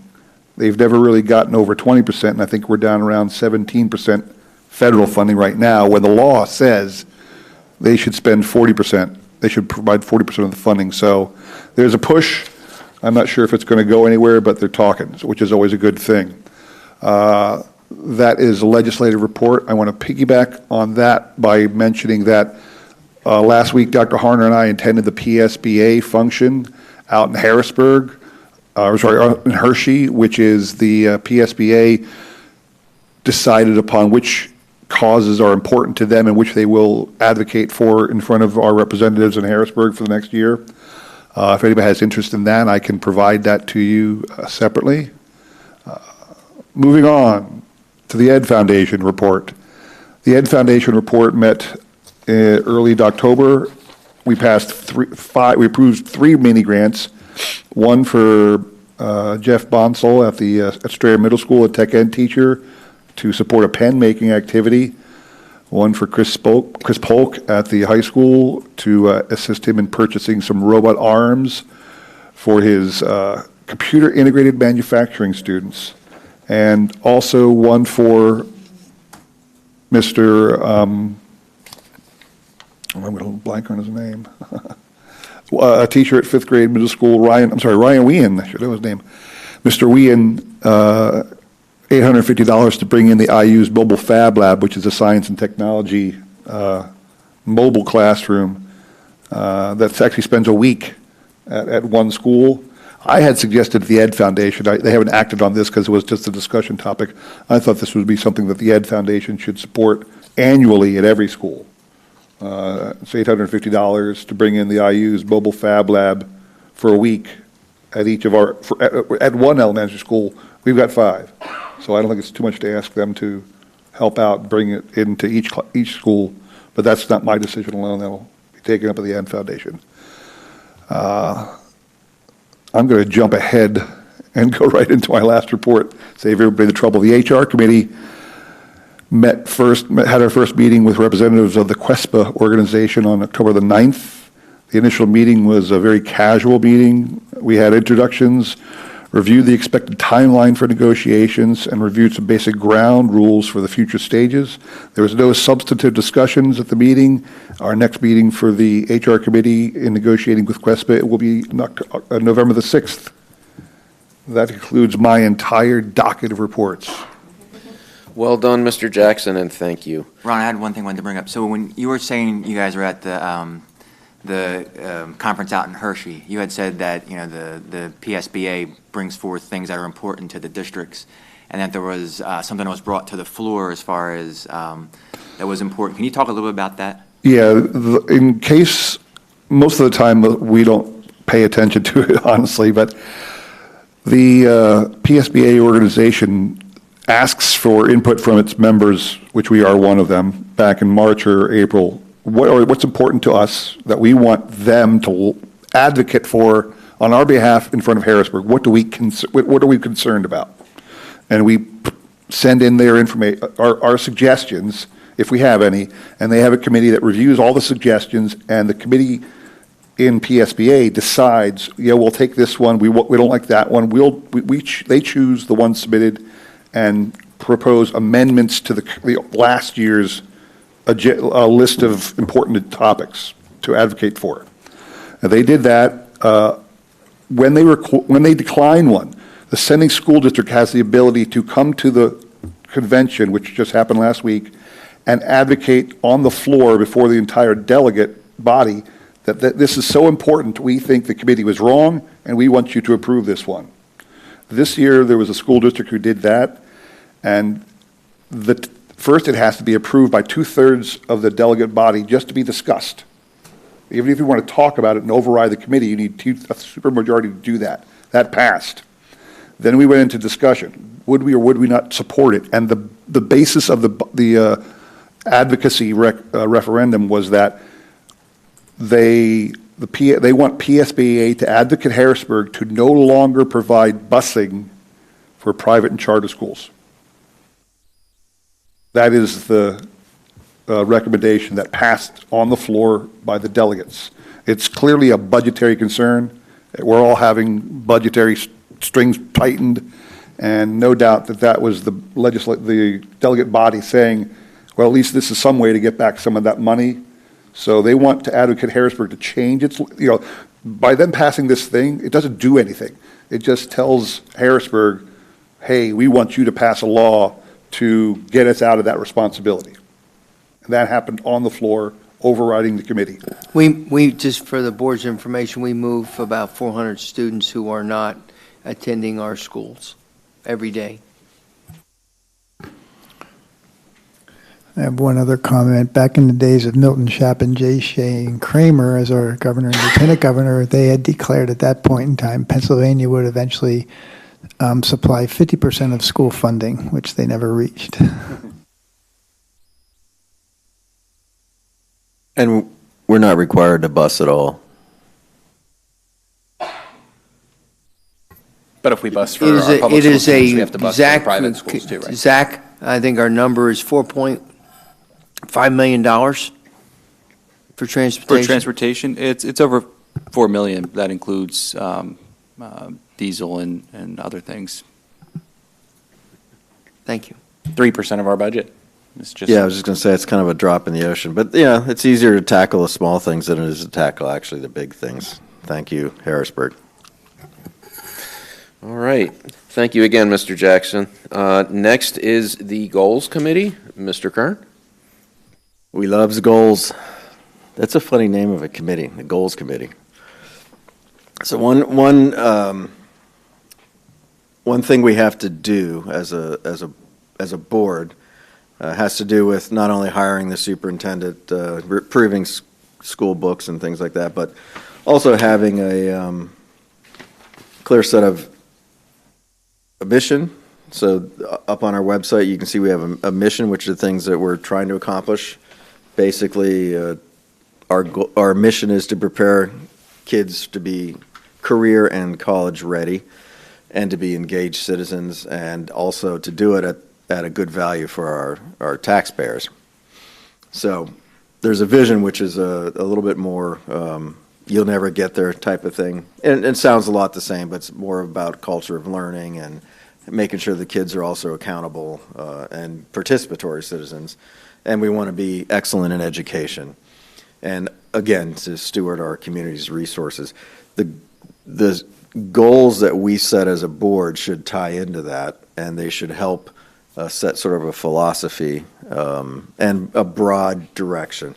And to that end, every year we've approved a set of goals. And this past year, we thought as a board that we should take a little deeper dive and look a little more closely into the process. And so we've met twice so far, and the last time, probably the best outcome was really just realizing that it's fairly challenging to come up with goals that help set the direction, and it's a non-trivial thing. And the best value was actually having those conversations and being able to collaborate with the administration. So we're going to continue that. We didn't get very far, frankly, but the actual conversation I thought was the most value. We're just trying to have a good foundation laid. We don't actually have to have the goals until June. So there's a lot between now and then. But the Goals Committee is basically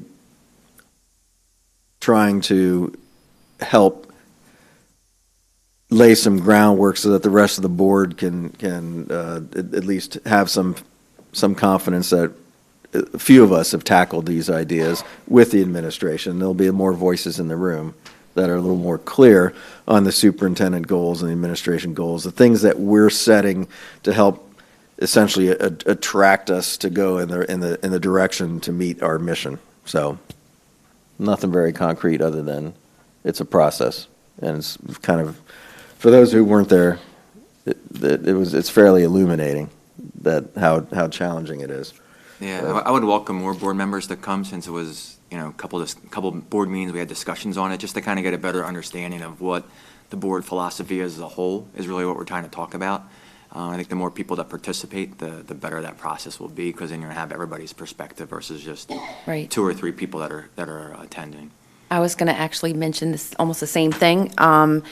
Maybe even we could have opportunities for board members to give input in other ways if they're not able to attend those meetings, because I think where we really need input from everyone is, again, it's the philosophy. And I almost feel like this committee should be like a philosophy committee, because we kind of got hung up on, well, is this a goal? And we all started thinking different ways of what a goal should look like. But really, at the end of the day, what Dr. Harner and the administration need is direction from board members without having to guess what 9 different people want to accomplish. And so it allows for us to lay out expectations clearly, but also gain an understanding of what the priorities are from every board member. and I couldn't attend, and I thought to myself, I have total faith in you to do the right things. Of course you do, yeah. I mean, it's understandable, yeah.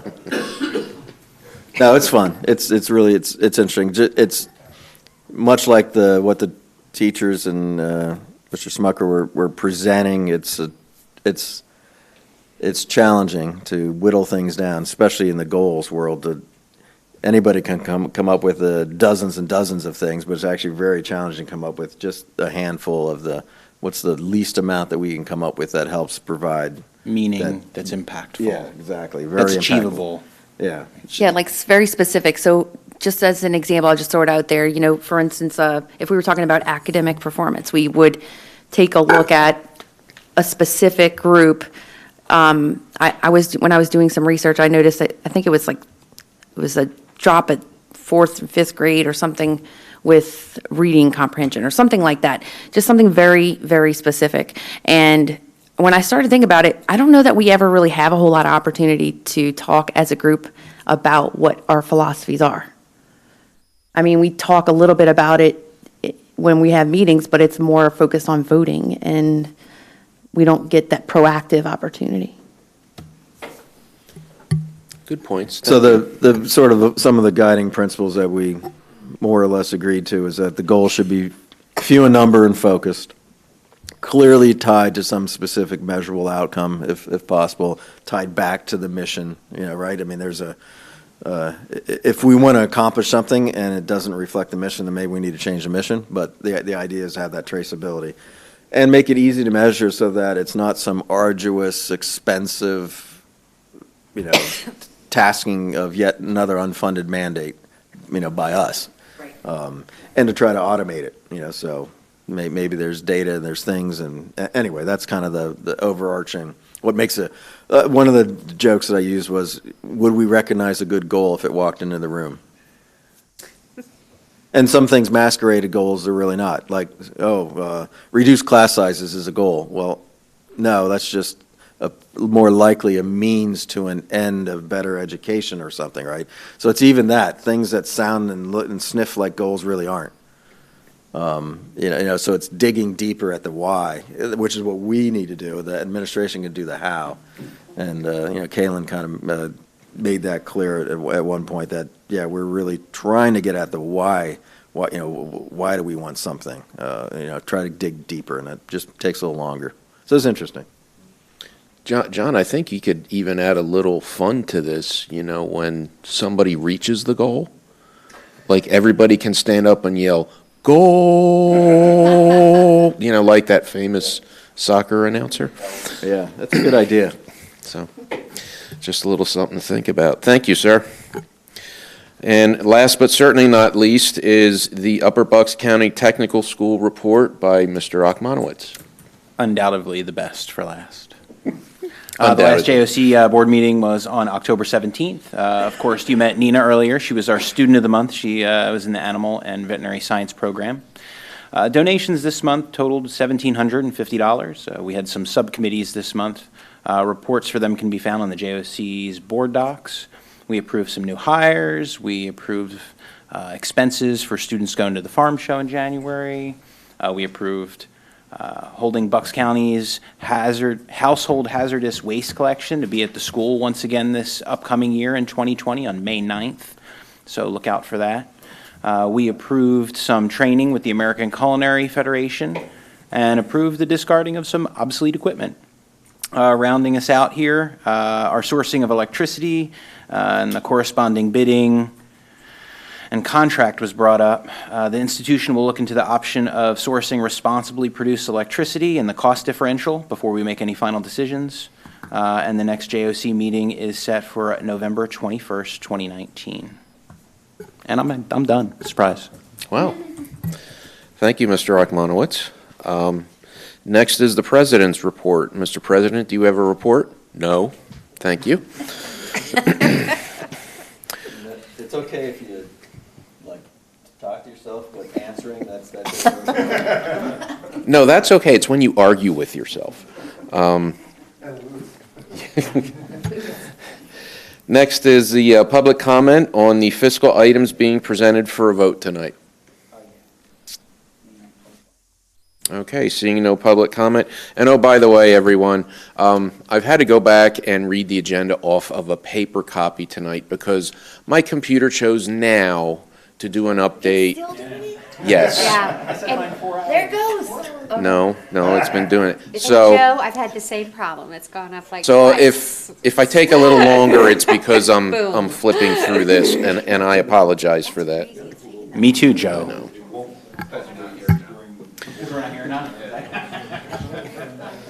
All right, moving on to the fiscal agenda for this evening. First is an Act 1 exceptions opt-out resolution, which I will read.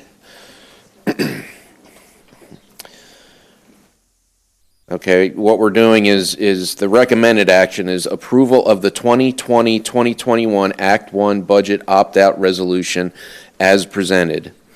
Resolved that the Board of School Directors of the Quakertown Community School District makes the following unconditional qualifications, I think.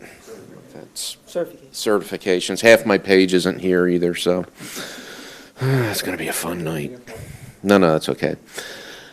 Number one, the school district's various tax levies and other revenue sources will be sufficient to balance the school district final budget for the next fiscal year 2020-2021 based on maintaining current tax rates or increasing tax rates by an amount less than or equal to the Act 1 index applicable to the school district as calculated by the Pennsylvania Department of Education. This conclusion is based on the school district's preliminary budget or other information available to the school board. Number two, the applicable index for the next fiscal year is 3%, and the school board will not, for the next fiscal year, increase the rate of its real estate tax or any other tax for the support of public education by an amount that exceeds the applicable index. Next, the school board has to date and in the future will comply with rules set forth in School Code 687 for the adoption of school district proposed and final budgets for the fiscal year. Last, the school board understands that the school district will not be eligible for use Act 1 referendum exemptions for the next fiscal year. And there will be a roll call vote on the Act 1 budget opt-out resolution. Need a motion first. Okay. Do I have a motion? So moved. And a second? Second. Okay, Mr. Anderson and Mr. Kern. Discussion. Okay, this will be a roll call vote as I previously mentioned. Can we talk about what yes? Yes would be accepting the resolution that was just read, and then no would be rejecting it. Mr. Anderson, Yes. Mr. Jackson, Yes. Mr. Kern, Yes. Mr. Akmanowitz, Yes. Ms. Weed, Yes. Mrs. Mitchell, Yes. Mr. McCucci, Yes. Mr. Diliberto, Yes. and Mr. Klein. Yes. Unanimous, motion passes. Thank you. Okay, next up is amend the resolution dated March 9th, 2017 for general obligation bonds, Series A of 2017. The recommended action is a motion to approve the amendment to the March 9, 2017 resolution for the issuance of general obligation bonds, Series A of 2017, to expand the scope of the projects financed to include other capital improvements to school facilities of the district, specifically the Neidig Elementary School renovations and additions project. This will also be a roll call vote, so do I have a motion to accept the amendment of the resolution dated March 9th, 2017 for general obligation bond Series A of 2017 as discussed? So moved. Second. Mr. Anderson, Mr. Jackson had the second. Discussion.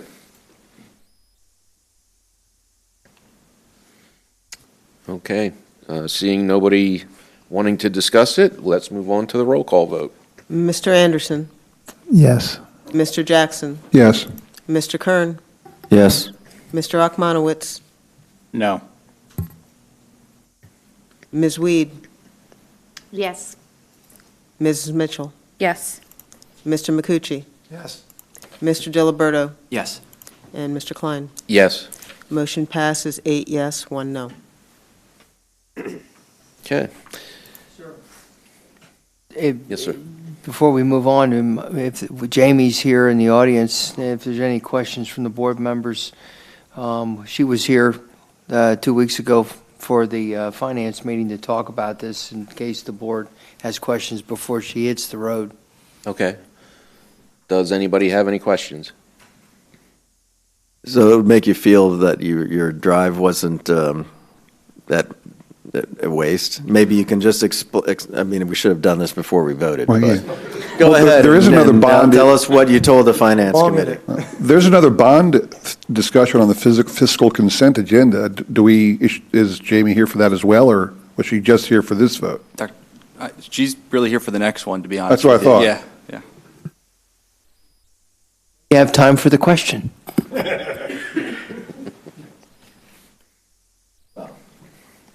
It was just this particular thing seemed rather perfunctory, and Get extra Yeah. money for the old bond issue, instead of returning it to the bondholders, you're using it for another project.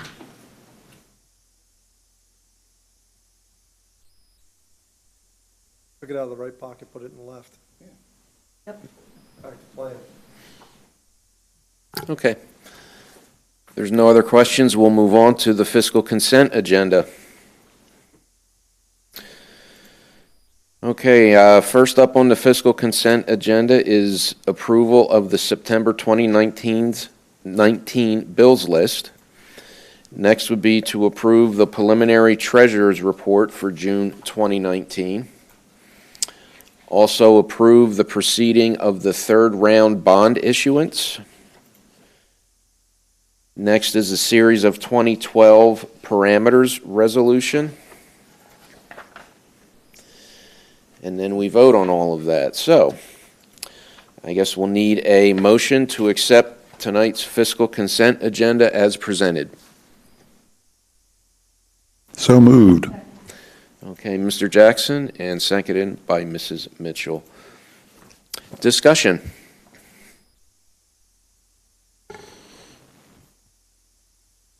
No discussions? No questions? why is it 2012?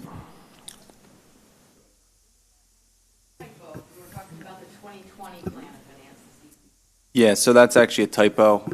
What you're approving here is approving the district to move forward and working with PFM for the third round borrowing, and then the other one is actually another refinance. So it's not technically a parameters resolution. Looks like it was copied over from a prior one. We just didn't take that line out. So it's a refinancing, and then the other one is the third round for NIDIG. Okay, thank you for that clarification. Okay, seeing no questions or discussion, and we have the motion and the second. All those of accepting the fiscal consent agenda as presented, say aye. Aye. Opposed? Motion carries unanimously.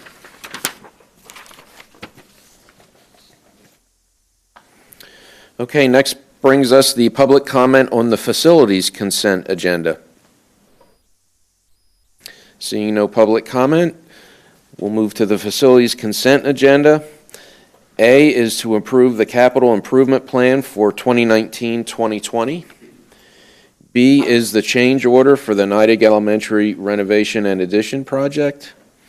C is a change in contract allowances from credits. And then D is to vote on the facilities consent agenda as presented. So do I have a motion to accept the facilities consent agenda as presented? I'll motion. Mrs. Mitchell, second. I'll second. Mrs. Weed, discussion.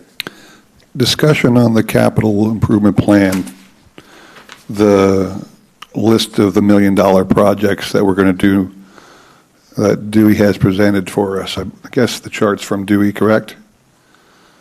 Okay, the first one listed, if you look at your list of projects, is $100,000 for kitchen equipment district-wide. Is any of that here, or is it all other buildings? The board actually already approved that one at a prior meeting. It was for, I believe, Quakertown Elementary and, do you know the other building? I thought it was Richland. Richland High School, I'm sorry. Richland and the high school. Thank you. Talk a little bit about the crawl space. I'm going to ask Mr. Spatafora if he wouldn't mind explaining that one to the board.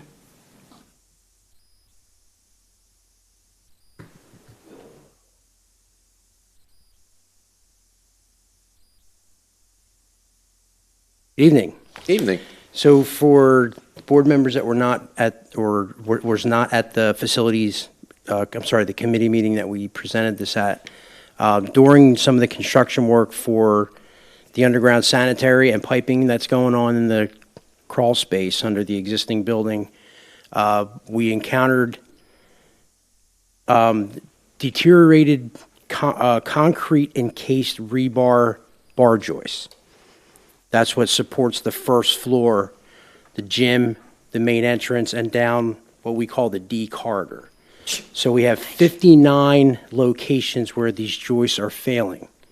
So we need to do repair work on those existing ones.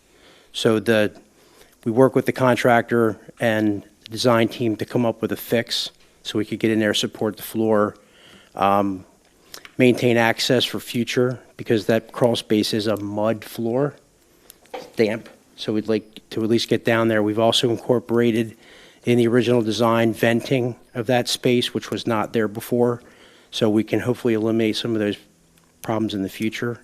So what we're respectfully asking for is an approval for that change order to make those fixes. That was not something that was part of the original design. Could you go into why you didn't know this before? We would have ended up paying for this anyway in the regular bid if we knew the problem, but we didn't have access to that before. Right, well, there was no work planned to be done in the crawl space other than sanitary line, some piping. So there was no real structural survey or any kind of a study done for an area that we weren't going to do any work to. So while we were down there doing this work, spotlights and people and, oh, hey, look at that kind of thing popped up. So we brought that up to Schrader Group, their design department, had them take a look at it. Turned out to be a little bit worse than what we had hoped. And the structural fixes, what they are is it's a kind of a rebar bar joist that's encased in concrete. Over time, with that moisture, the rebar inside starts to delaminate and it blows apart the concrete encasement. Then the joists fail. So when we're putting a new terrazzo finish on top of that slab, we want to make sure we don't have the deflection, and we need to reinforce those and fix them properly. So that's why we're bringing that to you. If there was work to be done down there, there would have been a study. It would have been included in the bid. Obviously, would have been reflected that way. That's what Dr. Harner's getting at. It's kind of a pay me now, pay me later kind of thing. It's unfortunate that it happened, but we're glad we found it before we had finishes in place and we had other problems. So best of a bad situation is we can get it fixed before it becomes a problem. Yeah, exactly. I think it probably, in the long run, would save us money that you found it now, correct? You would call me and say, hey, Mike, why's my brand new terrazzo floor cracked? And I'd say, hey, I don't know. So what is the fix, Mike? I mean, what the fix is what they'll do is they'll sister beams, a W8 or W10, next to the failing ones. That's why there's 59 of them. Okay. And that environment where there's a lot of moisture down there, what would you expect the life expectancy of the beams to be? The beams, I mean, how thick they are, it would be well beyond several generations before that becomes a problem. The problem with the encased concrete is there's very little tolerance when that delaminates for it to go anywhere. You'll see that on the side of a building with brick. Mm-hmm. If the steel lintel above the window opening, for example, starts to delaminate, you'll see the cracks in the brick. Okay. So it has very little tolerance for the delamination, which is why they failed. The steel, I mean, look, Bethlehem Steel's still standing there. It's made out of the same beam material that we're talking about. So that's not really the issue with the fixes. It's, we do address the issue with the existing ones. Okay. Anything else? It looks like from your attachment that you had a series of credits that offset the additional cost for this. Am I reading that correctly? Yes. Not, it's part of the project, but not specific to. For this. This is a true change order because it's a change in scope and contract. The other ones is kind of the trade between we're getting credits back and we have some things we'd like to put that money towards. So that's kind of a wash. This is a separate item altogether. So it's an additional cost? Correct. And just a reminder to everybody that the bid did include, the final budget, like all construction budgets, includes a contingency factor. This is the first time we're dipping into that contingency factor, as I'm correct? Correct. It's $100,000 is the cost. The contingency money is 1.9 million. Well, we have a $1.8 million contingency. 1.8, okay. Which is where that's coming from. The allowance that you're talking about is built into the contract, and it's like $260,000. So the allowance money is in the contract. Right. That's separate from the joist that we're talking about. No, I understand. I just want to make sure Right. that there's a difference between those two line items. on My our point budget. is that it's not really new money. It's money built in the contract for this, that, if we get to the end and we haven't used the contingency, it's money we have for other projects, essentially. Correct. Yeah, so just to clarify, what you're saying is correct, just one word change. We're within budget, at this point in time. It's, right, it's money that was put aside. Correct. The total cost analysis. I had a comment and a question. So when he was presenting to the Facilities Committee, one of the change orders on, I think it's for $44,000. They discovered it when they removed the chalkboards, and there was no wall behind it. It was just open space. So that was like. That's actually a first in my 30-some year career, that when the chalkboards and the casework came out of the classrooms, there was literally no wall finish behind it. You could look right into the next room. Normally, it would be like unfinished plaster or unfinished drywall. You really got your money's worth on that original construction because they didn't get it where they didn't need it. Right. So what? Right. So, unfortunately, that left us with Swiss cheese to work with of what was actually left of the wall. We were anticipating putting the drywall over top of it and moving on, but they framed it, the plaster, and then they put the board over the hole on both sides. And it was multiple classrooms and multiple rooms, and so what we're left with was very challenging to be able to make it look like it belonged there. So. And then I had a question.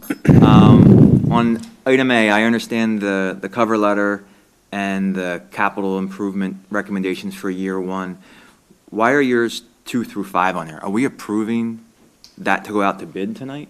No, so tonight you're only approving that draft year one list, because that's what gives me the authority to actually go out and start bidding these. The others was an informational purpose, that you can see the 5-year plan, or the initial 5-year plan was simply completed, and that's where our list stands as of right now. What we'll do is at the end of each year, closer to the end of each year, I'll bring the next year's list to the board to approve, maybe in April or something like that. And it might or might not look exactly like the one in here now, because things change, new items pop up. We'll be considering safety and security items, for example. So it's just informational at this point. Okay, so even though it's in there, we're not approving you go out and bid for all 5 years? You're just approving year one, the 2019-20 list. And then while we have you up there, can you go through the methodology between your 5-year plan and how you came up with some of the costs, specifically the part in there about the QE?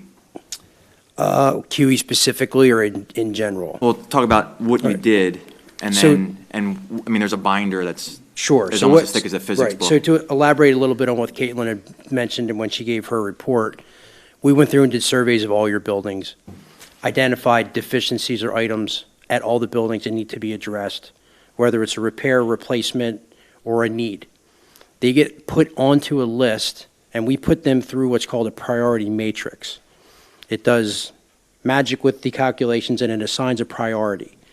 We organize them then by priority, and we do as many of those a year that the $1 million will allow. We'll use priority 9 is a high priority, usually related to safety. Failing hardware or an alarm system that doesn't work or something that has a true safety risk assigned to it.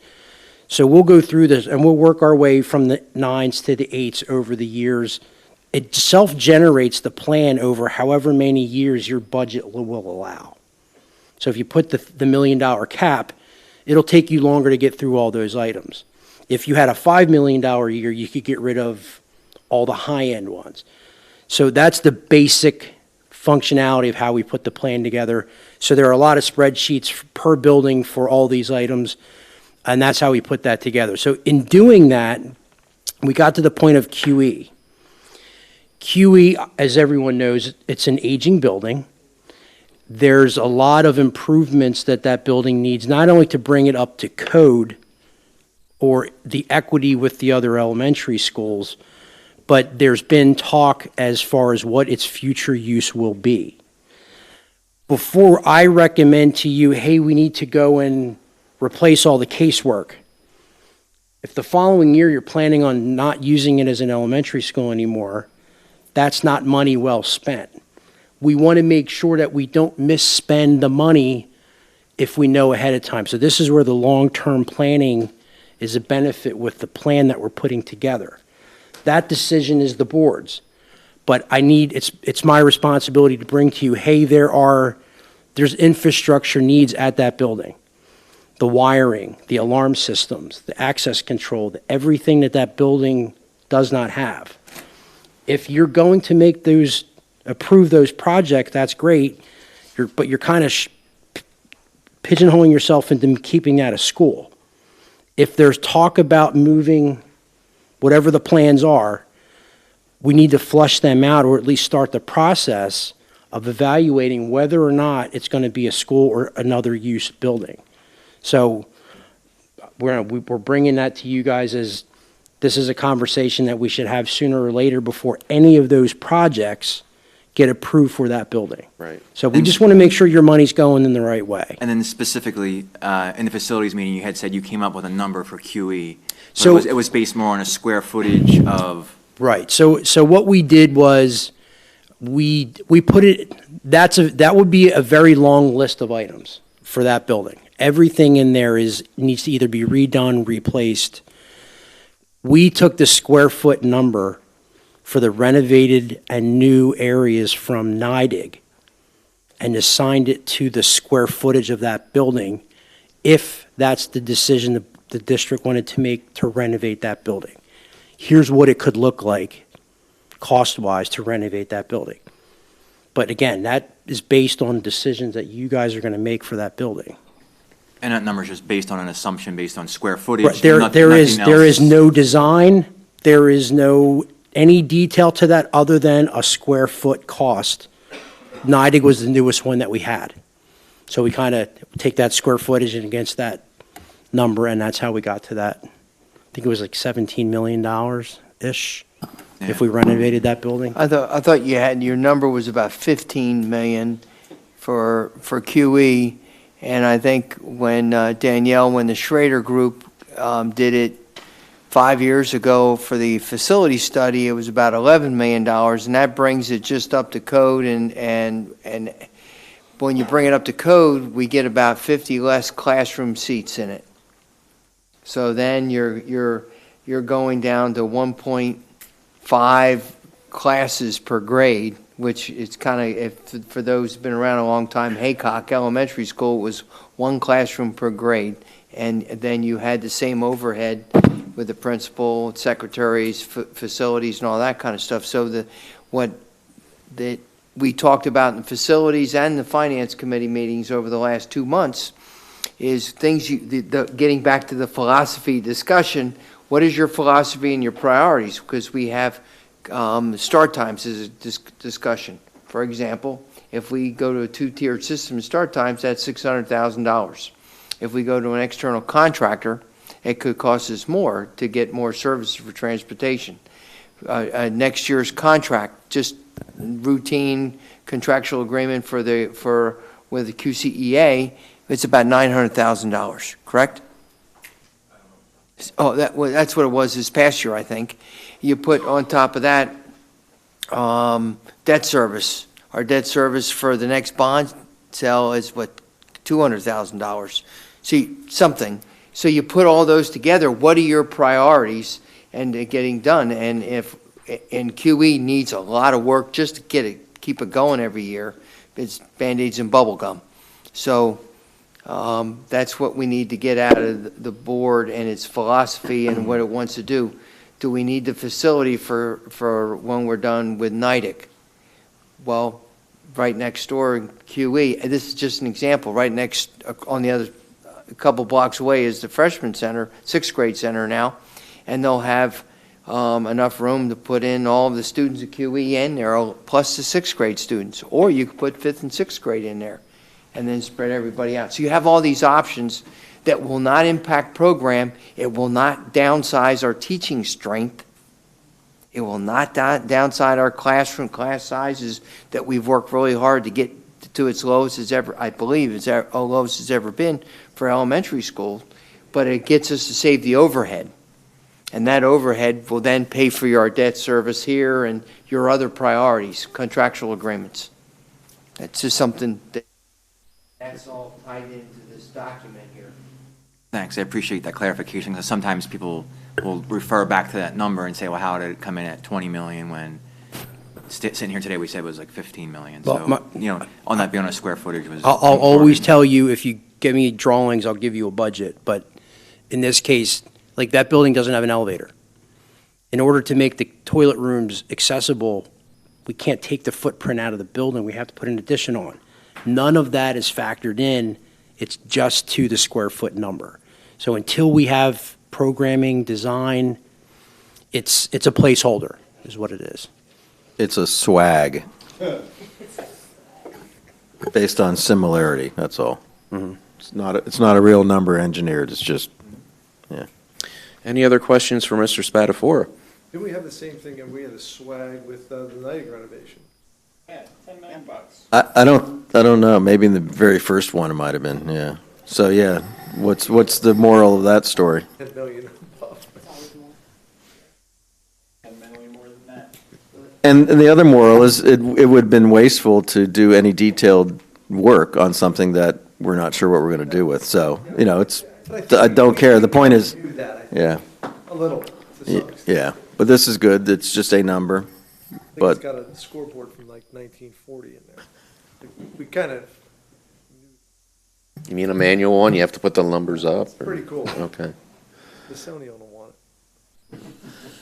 it. Just one more thing on that plan. What you'll notice is if the board approves it, Rob, Christine, and I will sit down and determine which projects maybe Rob's team would handle versus which ones we're going to bid out. And I'll bring back like consulting agreements because we'll need engineering services, civil engineering, those types of things.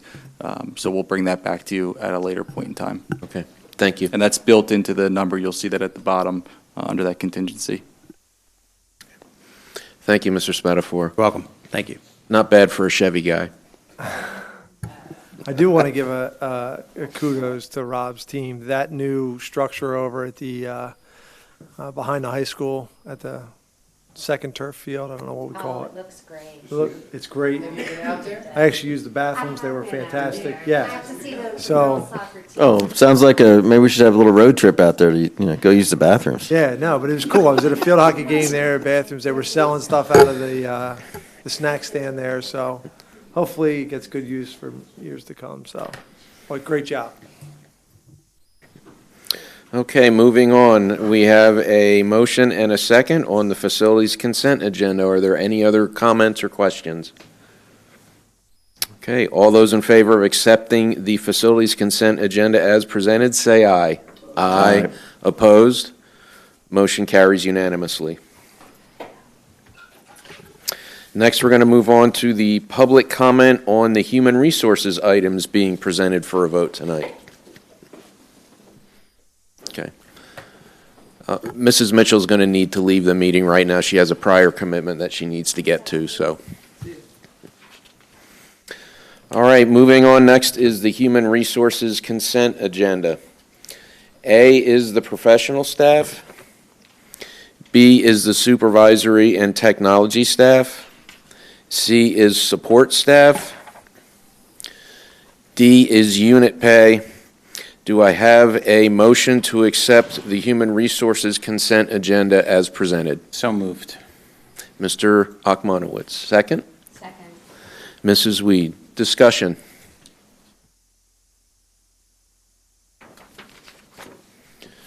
Okay, no discussion. All those in favor of accepting the human resources agenda as presented, say aye. Aye. Aye. Opposed?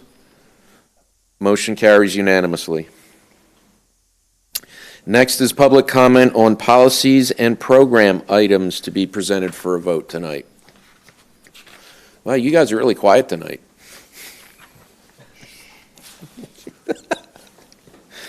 Okay, the policy and programs consent agenda.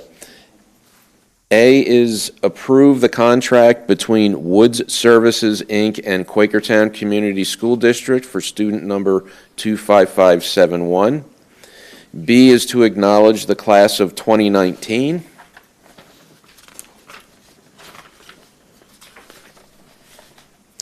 C is approval of policy committee recommendations. D is a memorandum of understanding between Therapy Dogs International and the Quakertown Community School District. Do I have a motion to accept the policy and programs consent agenda as presented? Only if you read off all the listed names. Did you? So moved. I'll second it. Okay, Mr. Anderson seconded it. Discussion. Can we get a clarification as to what D is involving? Do we bring therapy dogs into the school? The short answer is that the agreement, once the wording is satisfactory to Mr. Garten, would allow therapy dogs to come in, particularly to Strayer. This was a request from Dr. Bubser, and they want to use emotional support dogs to come in and work with some of our behavior challenge students in particular. So that was where the request came from. I am 100% in favor Of course you are. of this course of action. So what if a student with us currently has a therapy dog? Do we have any that bring them to school with them? Or a pet animal of sorts? Do we have anything? That's what I thought. Currently, we don't have it. Yeah, we do not have any students that come to school with a support animal. But this is a little different than what I suspected, because of course I didn't read all the small print. And so this is for the certain classes to bring in therapy dogs occasionally. Correct. Yes, what happens, well, I could tell you more about it than you probably want to know. But dogs that are certified by one of 3 certifying organizations for therapy dogs, and they have to have gone through certain levels of training and pass certain assessments to make sure that they're suitable to work with children and/or people in nursing homes and/or people in hospitals. And they're scheduled to come in. They come in, with their owner, who is the handler, and they are, trained in how to interact with students. The organizations provide insurance coverage, so it's professionally run. It's not just somebody bringing their pet in. What's the cost to the district? There's no cost to the district. Okay. The organizations that do therapy dog work they do it as on a volunteer basis. I will say that this is not a novel thing, as if like Quakertown's the only organization doing it. When I was at the PSBA event last week, there were a number of vendors, well, at least a couple vendors who were talking about it, and there's already a couple school districts I know of that had a dog. There was even like a dog. Mark Miller, the board vice president, or board president, Centennial, and his superintendent, David Ball, a colleague of mine, had a session on their therapy dog for the superintendent and district office. Go figure. Did I say again? Did you meet Centennial Jake? Yes, Centennial Jake, they call him, and he even got it on ABC News in Philadelphia. Jake did, and the superintendent with a dog. Bring your dog to work. Is there any chance we could get a demonstration of the therapy dogs for one of our meetings? I would be happy to arrange for therapy dog support for the board whenever there is a topic of discussion where you feel it might be beneficial. Well, budget season's always a good time of the year for that. Okay, any other questions, comments? Okay, having received the motion and a second, all those in favor of accepting and approving the policy committee, I'm sorry, I'm reading the wrong thing. The policy and programs consent agenda, say aye. Aye. Aye. Opposed? Motion carries unanimously. On to information items. There is A, the September 2019 suspension report. B, the September 2019 student activity report. C, AR 115, vocational education.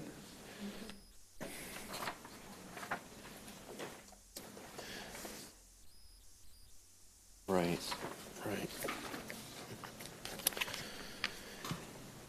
And I'm going to read a resolution now that was discussed earlier this evening. Is that correct? That's correct. By way of background, we met an executive session with the board. I know there's not enough. I can push the button. Thank you. The board met an executive session before tonight's meeting to discuss litigation that's being commenced throughout the country with respect to the folks that manufacture, distribute, and sell electronic cigarettes and vaping products.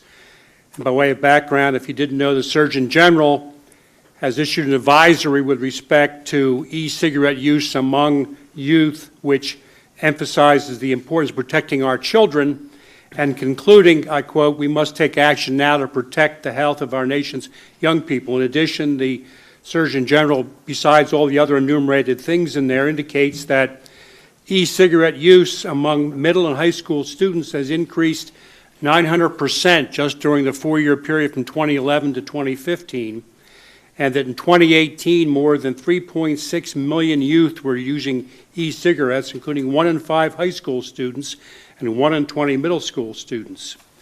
In addition, he concluded that educators have an important role in addressing the public health epidemic regarding e-cigarettes.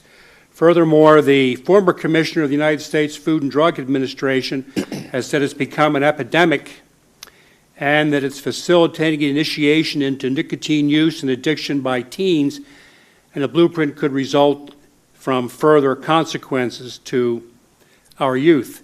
In addition, the Committee on Oversight and Reform of the United States House of Representatives concluded that JUUL, which is the most prominent, has deployed a sophisticated program to enter schools and convey its message directly to teenage children, and they've targeted children as young as 8 years of age, and they've recruited thousands of online influencers to market to teens.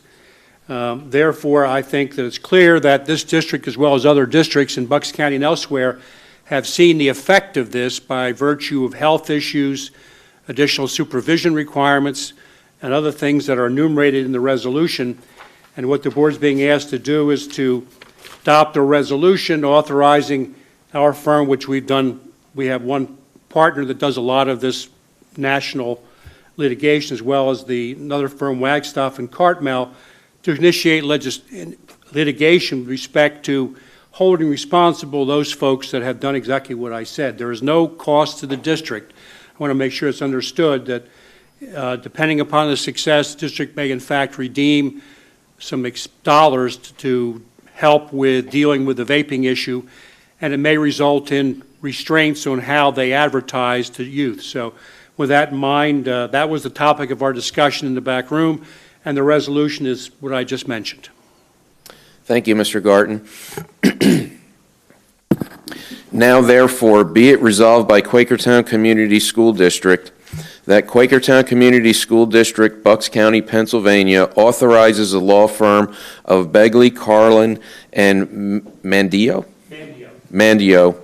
LLP, and Wagstaff and Cartmel, LLP, to initiate litigation and file suit against any appropriate parties to compensate the district for damages suffered by the district and its students as a result of the manufacture, marketing, sale, and use of electronic cigarettes and vaping products, and to seek any other appropriate relief. The district hereby authorizes Superintendent Dr. William E. Harner to sign all appropriate documents and fee agreements on behalf of the district. This adopted this 24th day of October 2019. Sir, I'd just like to add on to Mr. Garten. He put out some national statistics here. On the last time we had the the Pennsylvania Youth Survey of our senior class, 37% of our seniors said they had vaped, and that was 2 years ago, and it was double from what it was 2 years prior. We're doing the survey again this year. I would imagine we're going to be close to 1 out of every 2 students versus the 1 out of every 5 students there. Our numbers are going up at the high school. We had a young lady, if you recall my blog from last Monday, or 2 Mondays ago, we had a student who was unconscious in the high school after she and 2 of her classmates were in the stall in the bathroom vaping together, which had THC in it. She went unconscious, and we had to call EMS in to take her unconsciously to St. Luke's.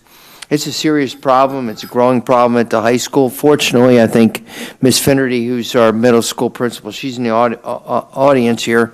We're hearing that the communications about the bad downside of vaping is working really well in the middle school. According to Brian, our SRO, the vaping incidents that we have at least been reported are down.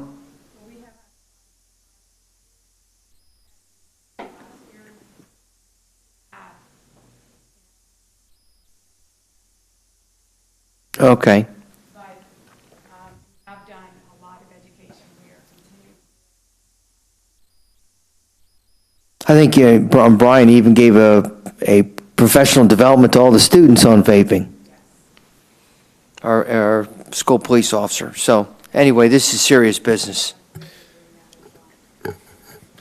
I agree, Dr. Harner. It is serious business, and I'm glad to see that we're talking about it and discussing things such as this. So thank you, sir. And thank you, Mr. Garten. Okay, moving on. Next. You have to vote on the resolution. Oh, I'm sorry. Okay, so after having read the resolution, do I have a motion to accept it? So moved. Mr. McCucci, is there a second? Second. Mrs. Weed, discussion. No, as I said in the executive session, it's very clear that we don't even know, we haven't even scratched the surface of the damage that these things are doing to our kids. We've read reports. I know from a healthcare perspective, we know that it's leading to acute respiratory distress syndrome. Personally, I had a friend of mine who had a kid in the hospital, and found out that there were 2 teenagers waiting for lung transplants, secondary to vaping. And that's just a microcosm. I'm sure it's much more, and I really feel strongly that these are marketed towards our most vulnerable population, which is our teenage students that are, sort of trying to figure out their way in the world. And I feel very strongly that this is all we can do is do it this way. That's the best we can do. I think education addressing it from healthcare, from health classes and stuff like that is also vitally important. And I applaud our district for taking this head on. Thank you, Mr. Makucci. Any other comments? All those in favor of accepting the resolution, say aye. Aye. Opposed? Motion carries unanimously. All right, next up is the new business from the board. Does anybody have anything that they would like to bring up? It looks like Mr. Diliberto may. Yep, I had two quick things. So the Upper Bucks Tech School food truck was at Richland's Color Run. It was delicious. I think it's going to be at the football game tomorrow night for the pink out. I highly recommend the Grilly Philly and the Campfire Brownie. The Grilly Philly was a grilled cheese with steak in it. It was delicious. And then on a quick hockey update. So all the work is kind of paying off. The first game for the middle school will be this Sunday at 4:50 versus Penridge down at Hatfield. The middle school team is made up of kids from grades 5 through 8. And then the high school, their first game is Wednesday, November the 6th at 8:20, and that's against Hatboro Horsham. And I think we have a really great group of players and parents that have really embraced and been really enthusiastic about having the club set up. It is 100% parent-funded, but they just love the fact that they're able to wear the Quakertown Q on their jerseys. And you may have seen Dr. Harner modeling it at one of the football games recently. Thanks. Okay. I know my wife had a question about when does the band play on tomorrow night, Friday? And she said Nancy Ann would probably know. 6:30. Senior night recognition and the band. I'd like to add one new business item or communication item, so to speak. Mr. Akmanowitz and I attended the Peace Center Gala on Sunday night, where Quakertown was honored for their recent programs in diversity and inclusion. We got a new plaque on the wall over there if nobody noticed it, but I'll read it real quick. The Peace Center honors the Quakertown Community School District for prioritizing diversity and inclusion programming to create safety for all of its students. So we were honored by the Peace Center Sunday night, and Mr. Akmanos and I attended, as well as many of our administration members. So I don't know if you want to add anything to that. No, I just wanted to thank you for remembering to bring it up, and well done to everybody in the district responsible, Dr. Harner and Dr. Hoffman, Nancy Ann. Thank you. It has been we have come a really long way. Appreciate the boards giving us the backbone to put in the initiatives to support, example, Martin Luther King Day and our diversity program in our elementary schools for our fourth graders. We've come a long way, but the community has a long way to go. I just have one additional topic about, you mentioned the Pennsylvania, I don't know if it's a senior citizen relief something act or something like that. But Mrs. Kondracki comes to mind, and I have a neighbor too that is, very fixed income and has probably a $10,000 a year bill. What mechanism could we potentially use to explore other ways other than that $195 thing? Is there something that we could put into motion to try to explore options for those who are truly challenged to be able to maybe flatline them and not have to keep raising taxes for those? Sir, this was vulnerable people? discussed in the Finance Committee meeting just a week or 2 weeks ago, and it was referred to the new board. Let the new board jump onto it. There's some opportunity out there. You might have seen the Penridge board earlier this week passed a motion for providing relief for senior citizens. Palisades already has a program where senior citizens, if they volunteer in school, their are reduced. Their property taxes are reduced a little bit. But in our Finance Committee, that was decided that we would they would kick the can down the road too and let the new board make a decision on that. Okay. Which you can make that for next year. You can't do anything this year anyway. Yeah. So Okay. you got plenty of I time. think it's a good, I think you bring up a good point. Can we start at least exploring it? I be in support of looking at that.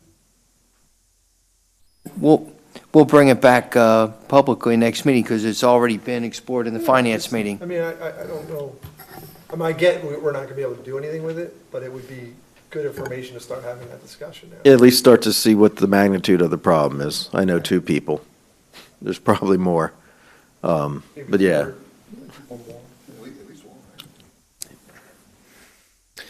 Any other new board business? No? Okay. This brings us to our last public comment of the evening.